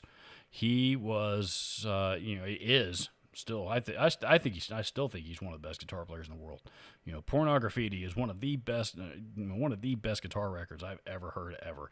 That's another one of those albums. I mean, I bought that thing when it came out, and I wore out the cassette tape on it, and I wore out the cassette tape and my first CD copy of it. So now I've got I think I still have I still have a copy of it, but it's not the first one I've owned.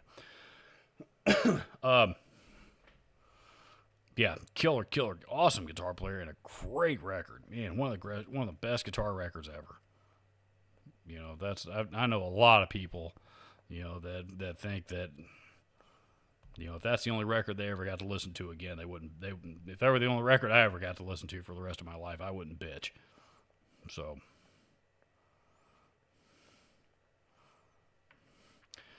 let's see. Mr. Blue says the Katana 100 has the effects loop. The Katana 100 does. However, I think that's about, if he's looking to spend in the 250 range, I think the Katana 100 for the 112 combo anyway, I think that one's like $329 or something. So it's a little bit more of a step up in price, unfortunately. So, but if you're willing to spend, you know, to step up in price tag a little bit, you know, then you can get the Katana with the effects loop.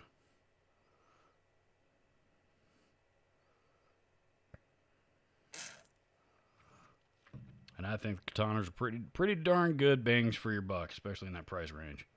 So, certainly not going to find anything better.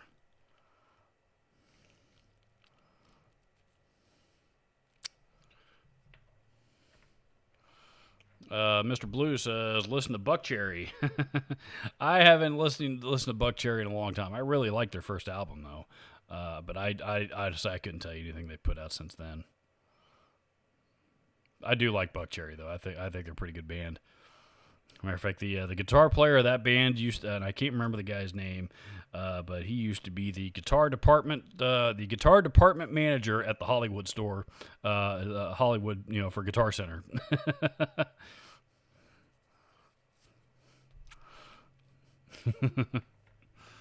Yep, he used to work there.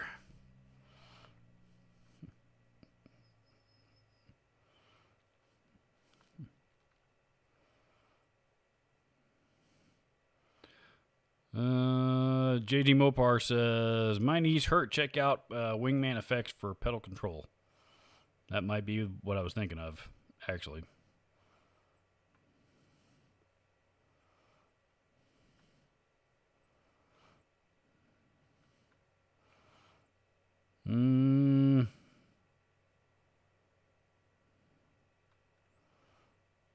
Well, shit. I am much farther behind in this chat than I thought I was.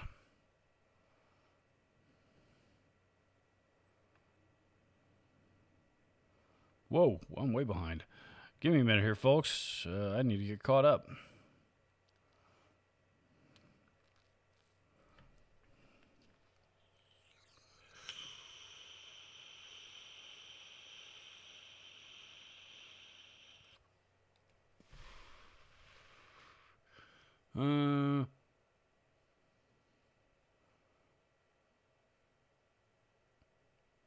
Dave Escobar says, I like Chuck Berry. I think everybody likes Chuck Berry. He's one of those pioneers of rock and roll, man.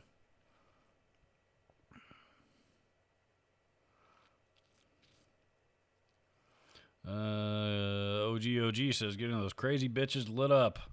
That is one hell of a bar band anthem. I got to give Buckcherry credit for that. That song has gotten a lot of people laid.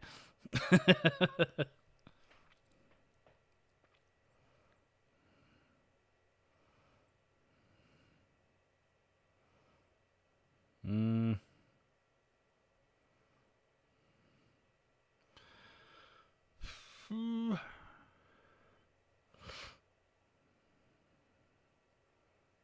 guys are talking amongst yourselves.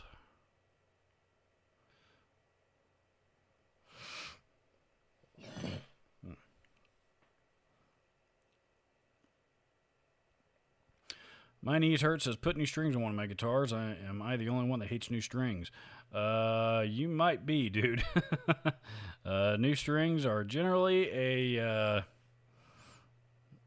you know, most, I hate, I'm not a big fan of having to stop and restring guitars, but, you know, but it is it's a necessity, and I've done it so many times I can do it pretty quick.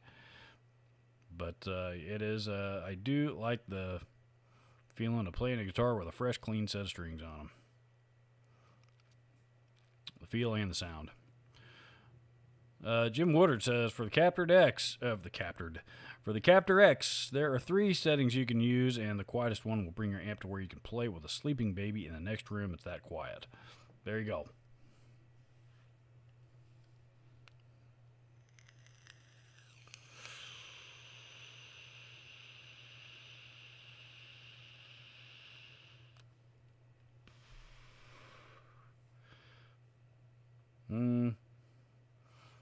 Let's see. Rhonda Bondo says, holy crap, you're actually at the show. If you're referring to the Sugarland show, no, I was not at that show. I was not at that show. I was at the venue. I was at that venue prior for a different show. I've been to that venue plenty of times, but I was not at that. I was not at the Sugarland show. So you guys know I'm not much of a country music kind of guy. I'm certainly not going to buy tickets to go see any of them. But I did see it. I'll never forget my. I think we were. I think my wife and I were still dating at the time. But I'll never forget we were, sitting up in bed watching TV together, and all of a sudden that came on the news, and we were just sitting there watching the TV. I had an old big screen TV. Better in my apartment at that time. We were just sitting there watching this thing, because they kept replaying all of the video footage over and over and over again. It was that tragic of a thing. So, we were just sitting there just dumbfounded.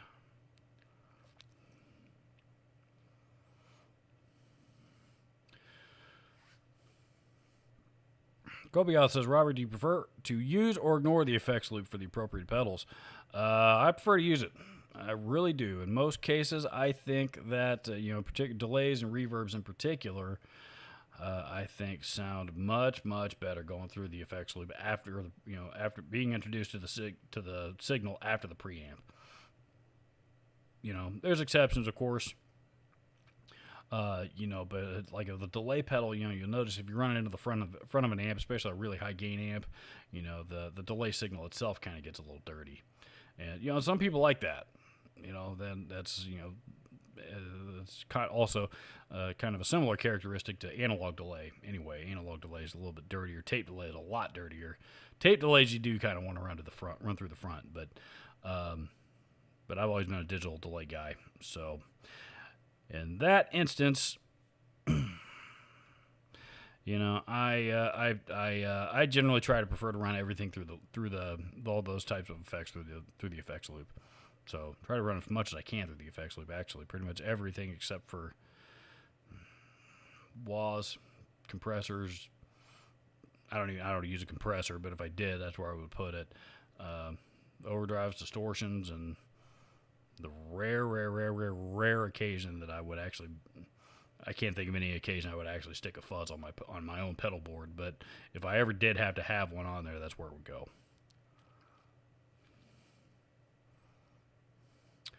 Let's see.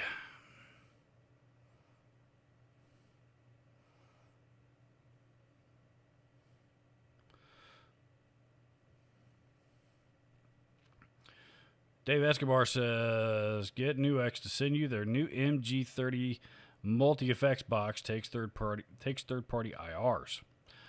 I had emailed them, or maybe I'm thinking of somebody else. I'm thinking of Moore. I think it was Moore they've also got a new processor of some kind. They said they were going to send me that they never did. Yeah. Okay. Well, yeah. If you guys want me to check that out, MG30. All right. I will reach out to them and see what they have to say.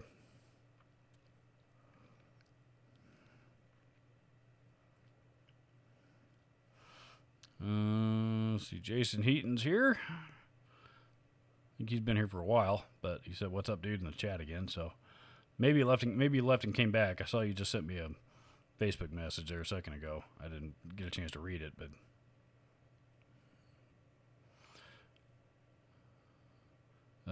Jim Woodard says Hamer became huge with Cheap Trick. I agree, Cheap Trick, and then eventually Judas Priest after that. Judas Priest also contributed to Hamer's success a lot. So did Motley Crue, actually. Mick Mars was a real big Hammer player for a long time. Matter of fact, it was tough to see him without, with anything other than a Hammer for years. He was a big Hammer endorser.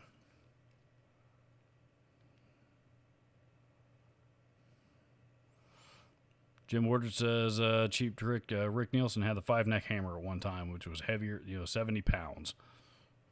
Jesus Christ. How the fuck do you play a 70-pound guitar? My God.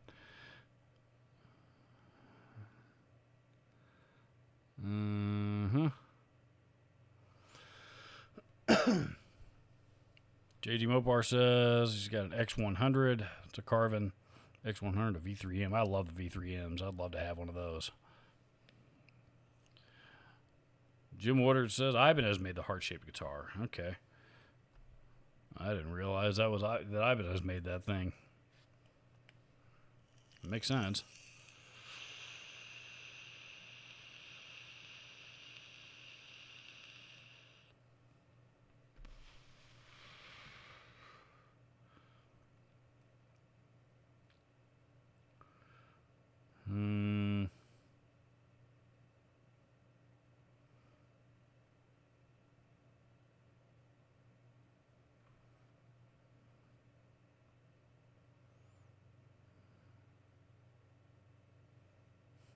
JG Mopar says Stephen Piercy sounded great, looked 1,000 years old.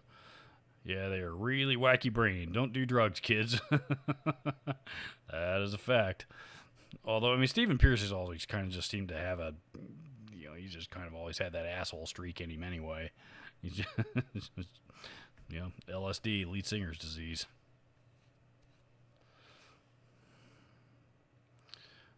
Let's see.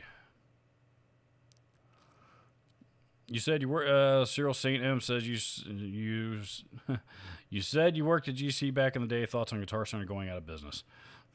Guitar Center's not going out of business. I've talked about this before. Guitar Center's not going out of business. I promise you. They're not closing any stores. They're not. I don't know if you've been told Guitar Center's going out of business, you have been grossly misinformed. Don't believe any of that bullshit. It's probably related to the Chapter 11 bankruptcy that they just went through, which is debt restructuring, and it was debt that they inherited from a former parent company. That's all it was. It wasn't any more important or mind-blowing than that. So it wasn't Chapter 7, which is complete liquidation. So it was not complete liquidation. It was complete debt restructuring. And again, debt that they inherited. That's all it was.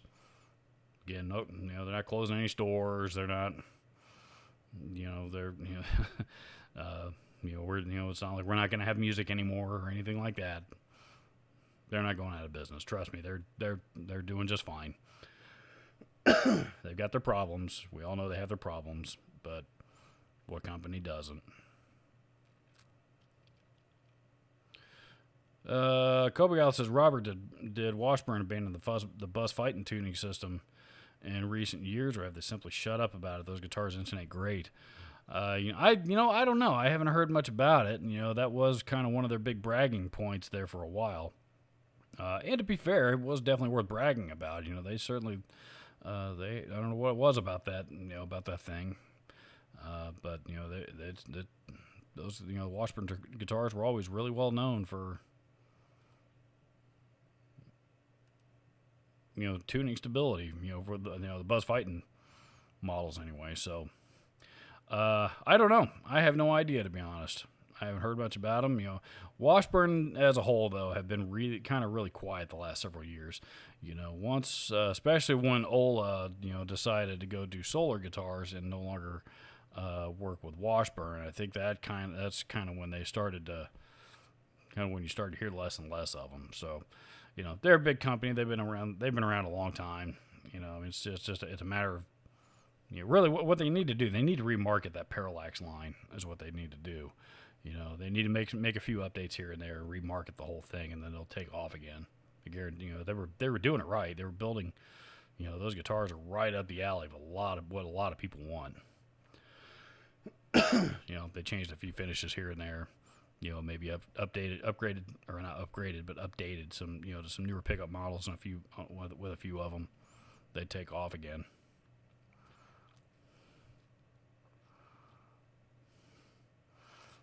Jason Heaton says, any advice for hearing loss? None, no. Protect your hearing and protect your hearing from the get-go to make sure it doesn't happen down the road. Best advice I have.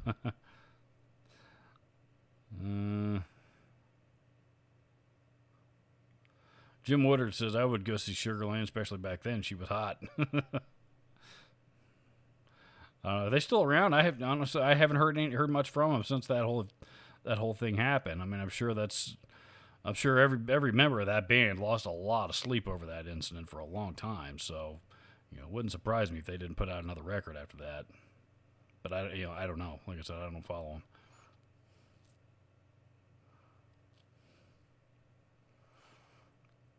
them. Reese Kieran says, like how you said that a cranked Fender twin reverb will eat a cranked Marshall JCM 800, and it will. For anybody out there that owns both of those amps, conduct that experiment. Put them side by side to each other. Hook up a JCM 800 to a 1960 cab or something. Crank all those, every knob on both of those amps up to 10. Plug into them one at a time. Then you tell me which one's louder. I already know the answer, but, you tell me.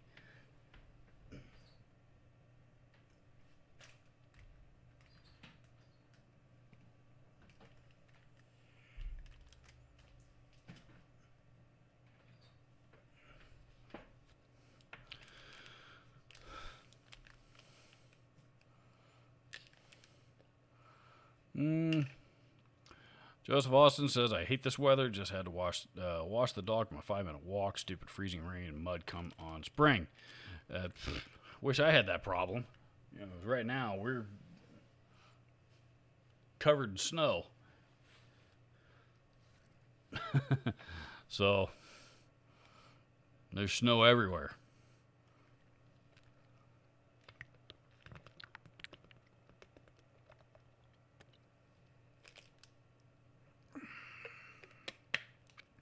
Charles 75N, Robert, what is your general rule of thumb for which pedals to put before the amp and which in the effects loop? Yeah, like I was saying earlier, the front of the amp, typically, by the way, while I'm thinking about it, because Jason Heaton just hit up the super chat again. If you guys want to support the channel, that is a great way to do so. You can also do so with the links down in the description. They're like links to the PayPal account, like a couple guys have already used here today. You buy yourself a t-shirt and Teespring shop, that helps as well. So any support to the channel is greatly appreciated. All that money goes right back into allowing me to really keep demoing gear for you guys. But like I was saying earlier, as far as where to run pedals, the front of the amp, wah pedal, compressor if you're using one, distortion pedals, distortions and overdrives, and I set those up in descending levels of gain. So the highest gain one goes first. So if you got like a really gnarly nasty fuzz, you probably want to put that one first, and then your metal zone, and then your DS1, and then your tube screamer, and then your blues driver, for example. So all your distortions and overdrives. Tuner usually goes in the front. If it's going in the chain, if there's not a way that you can take it out of the chain and run it separately. And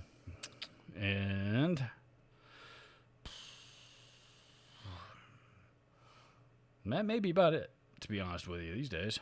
Anything else that I would run, pardon me.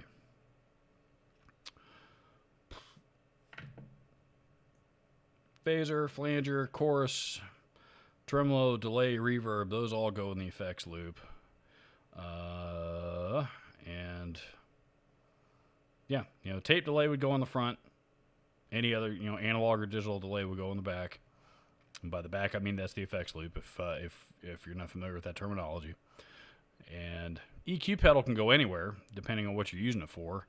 If you're using it to shape your tone, you can do that. If you're using the EQ pedal for a solo boost, you're probably better off putting that in the effects loop. So, what else is there that I would use? That's really about it. Volume pedal you can probably put it anywhere. I like to run that I like to run the volume pedal in the back, or run a volume pedal into the front, but towards the end of the chain. Because then that way it kind of also acts as like a gain boost as well, or a gain cut, depending on how you have it set, as opposed to just volume.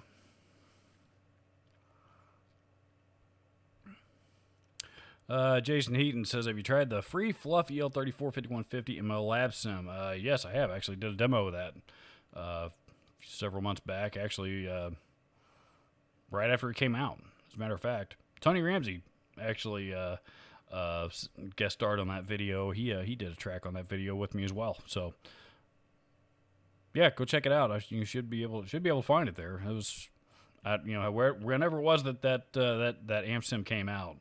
It was like that's pretty much right when I did the demo. So, and I only demoed the free one. I didn't get to download the rest of them. But I do like that one. It's one of the best amp sims I have, actually. I don't use amp sims very often, but when I do, that's a good one. Mr. Blue says, anybody's thoughts on the Weeping Demon wah pedal? Still my all-time favorite wah pedal. I love the Weeping Demon. Always love the. Matter of fact, I love the Weeping Demon so much I own 3 of them. So, that said, the Morley wah pedals are also really good. I probably get asked I must get asked this question every single week, but I really like the Morley wah pedals. I just recently demoed the Steve Vai Bad Horsey wah out of their new 2020 series. Great wah pedal, and the Full Tone Clyde Deluxe is also great. Excellent wah pedal, actually. Those are probably my favorites.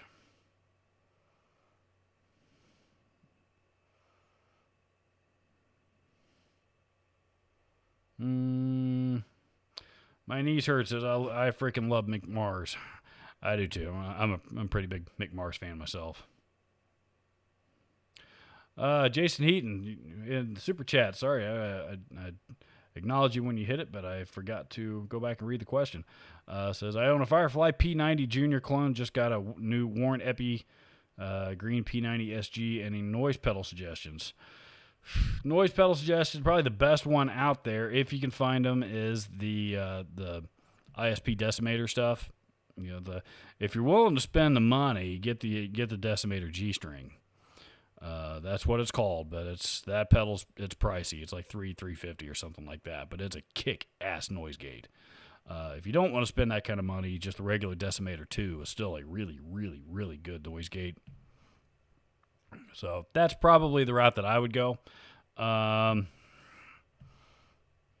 Electro-Harmonix EHX silencer, the TC Sentry, both great.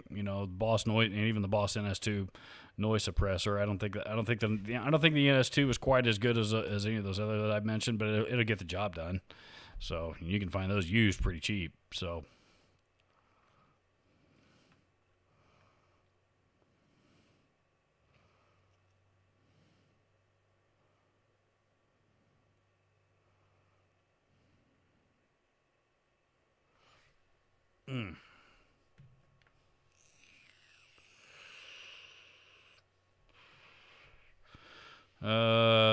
Trent Circoni.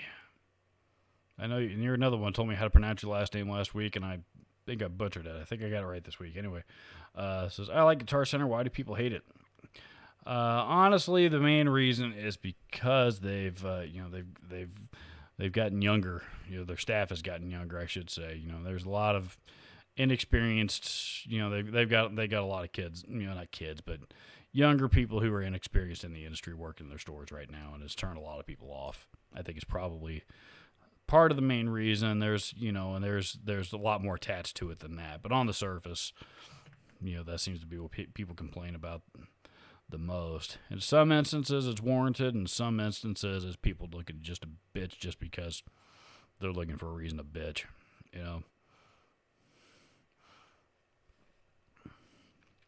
I hear stories of people going into Guitar Center and bitching and moaning about God knows what, and I ask I ask them enough questions and get and find out what really happened, because they almost always leave out some important details that that you can tell are conveniently being left out.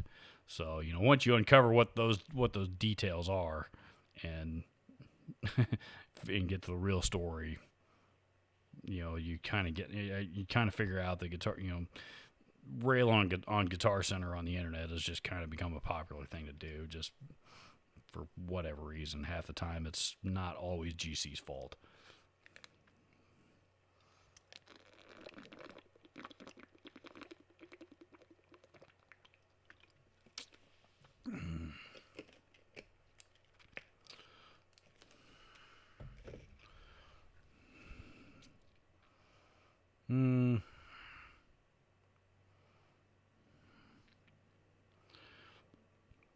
Jason Eaton says, my cousin was the best sales manager for the drum department at GC in North Carolina. I was a pretty darn good sales guy at GC myself. I had a lot of good times working at that store. Did really well there, and learned a lot. Learned a whole lot. Gibson and Fender really breed Guitar Center. They're not all, in the guitar department anyway. You got to think there's other departments in that, that they deal in besides just guitars. Yamaha's a big, they're a big Yamaha dealer. They're a big DW dealer. They're a big JBL dealer, big QSC dealer, big Boss dealer. It's not just Fender and Gibson.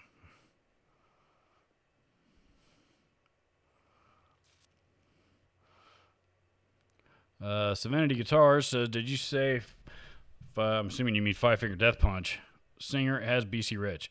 No, their guitar player named Zoltan Bathory has been a long time BC Rich player. He was endorsed with them for a long time. My understanding is, after he left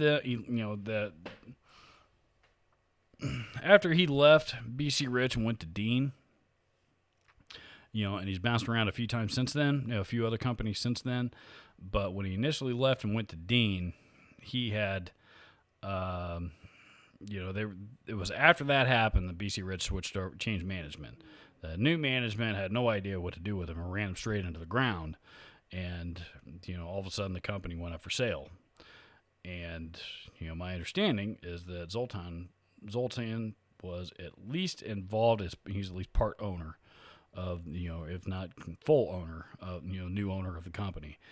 He's not necessarily running the day-to-day operation stuff, but he's got a hand in it now, and is back to playing BC Rich guitars a lot of the time. He won BC Rich, I think it's a Warlock, that he has owned for quite a while. That one has been on just about every single Five Finger Death Punch record, I think he said. Uses that in the studio a lot. All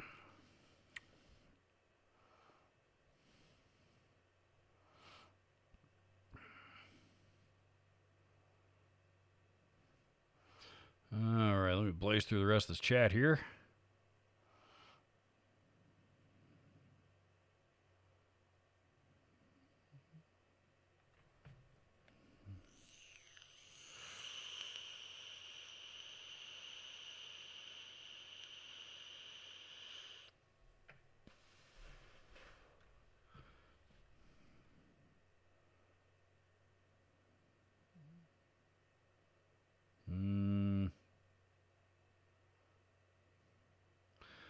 Those of you in warmer climates are making sure to let me know you're in warmer climates.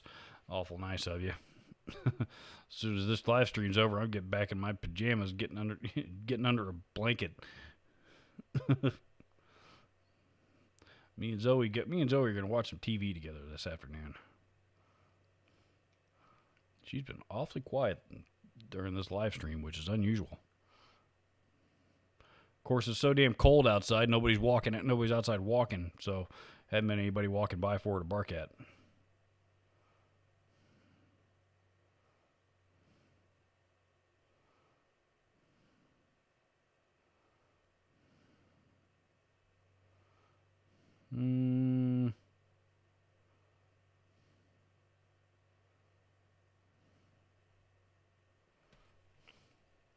My knees hurt says hating on Guitar Center is like hating on the Metal Zone. People hate it that have never even played it. Yeah, that's true. I love the stories of, oh, Guitar Center sucks. My friend went in there and, yeah, sure they did. Where were you? Were you with them? No. Okay. Just want to clarify that.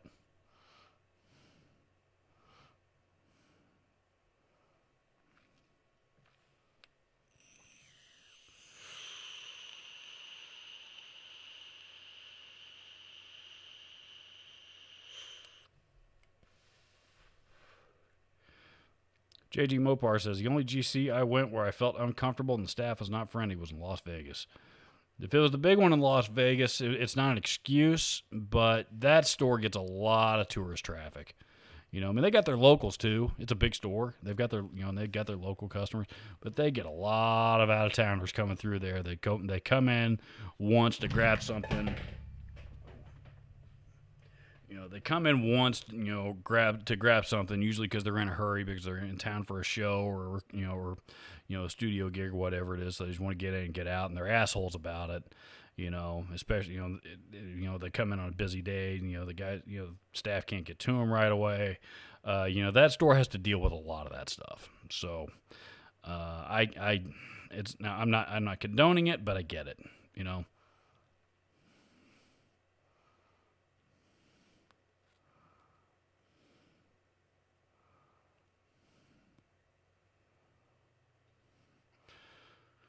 Trent Cerconi says railing on Guitar Center away is like railing on Gibson. What do you think about that? I don't know, man, because it's are they kind of similar? Yeah, but I mean, there's with Gibson, the reason why people have started railing on Gibson so hard in recent years is because the quality took a dive, and I mean took a steep nosedive there from about 2008 to about 20, I don't know, the last couple of years. I mean, there was a 10-year stretch there where it was, I mean, I know guys that literally had to sift through 10 Gibson guitars just to find one that played right. I mean, there was definitely some serious quality problems, quality control issues coming out of that Gibson factory, and how well they were addressing it, I mean, I don't know. I'm not there. People that are there have told me that they were trying to address it to the best they could and trying to get it figured out. And I've talked to former employees there that some said they really enjoyed their time working there, and others have said it was an absolute nightmare. So I think a lot of that had to do with who was running the show. And now that he's gone, things seem to have kind of, returned back to normalcy. I think the quality has definitely stepped up again since then.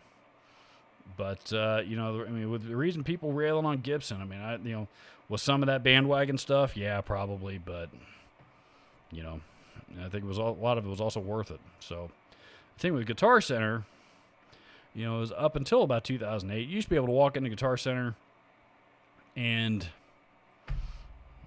I don't want to say you could name your price, but, you could get a much better discount than you can now. And, associates were allowed to, were able to negotiate. Well, it wasn't just Guitar Center. It was, retail sales in general. Associates just had a lot more negotiating power, Didn't have to go get a manager to approve every penny that you were taking off of it just to get a deal done. So they started cracking down on that in order to increase their profit margins, preserve their profit margins. And, when that happened, they lost a lot of business, they lost a lot of customers. And, those customers were replaced, but they were replaced with new customers. And when that happened, then they had to start changing their inventory and changing something, the guitars that people were seeing when they walked in the door. It was kind of a big chain reaction. And, honestly, a lot of it was triggered by the recession of 2008. It just happened. And honestly, there's, Guitar Center's not alone in that. Most companies nowadays, the way they do business since then has completely changed. So, I don't know that they're quite the same thing. They're similar, but yeah, I don't know. But neither one of those situations are, they're a lot more complicated than what we see on the surface. So.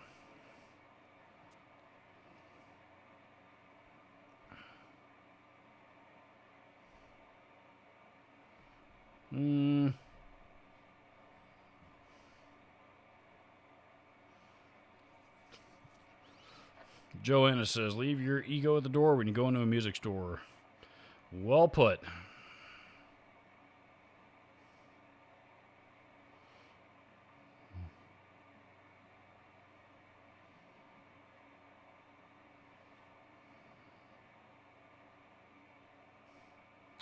Joseph Austin says, I've had great reps and not so great reps at GC. The only thing I truly complain about is the website. Their website needs some work. There's no question about that. Their website needs some work. It needs plenty of updates.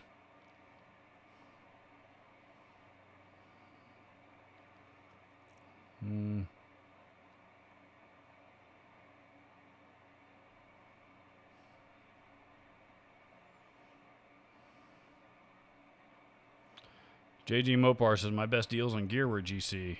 I still get great deals on gear at GC, used gear especially. You know, just recently, my Blue Voodoo came from GC, my Mode 4 came from GC. A lot of Boss pedals have come from GC. And another amp that you guys haven't seen yet came from GC.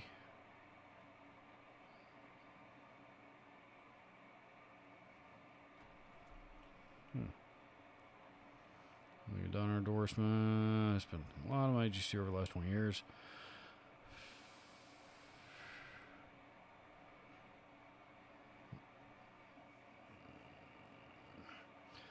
Seventy Guitar says, love GC before restructure. I really miss Herm's music in San Antonio.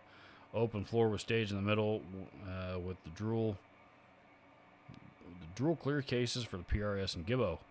If you like that kind of a setup, you ought to go check out Sam Ash in Indianapolis. If you're in Indianapolis now, so go check out the Sam Ash store up on the north side, in the Castleton area. That one's set up real similarly to that. You might like that store.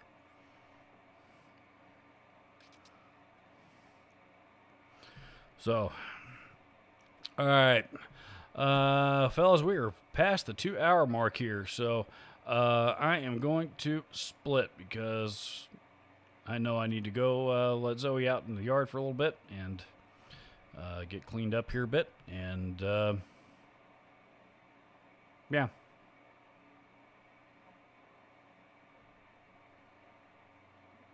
So, that's it. For those that supported the Super Chat, thank you very, very much. For those that didn't support the Super Chat but still came to hang out anyway, also, thank you very, very much. It all makes a difference, dude. All of it. So, new video will be up tomorrow morning, 10 a.m. Eastern Time. And adios. Everybody enjoy the rest of your President's Day weekend.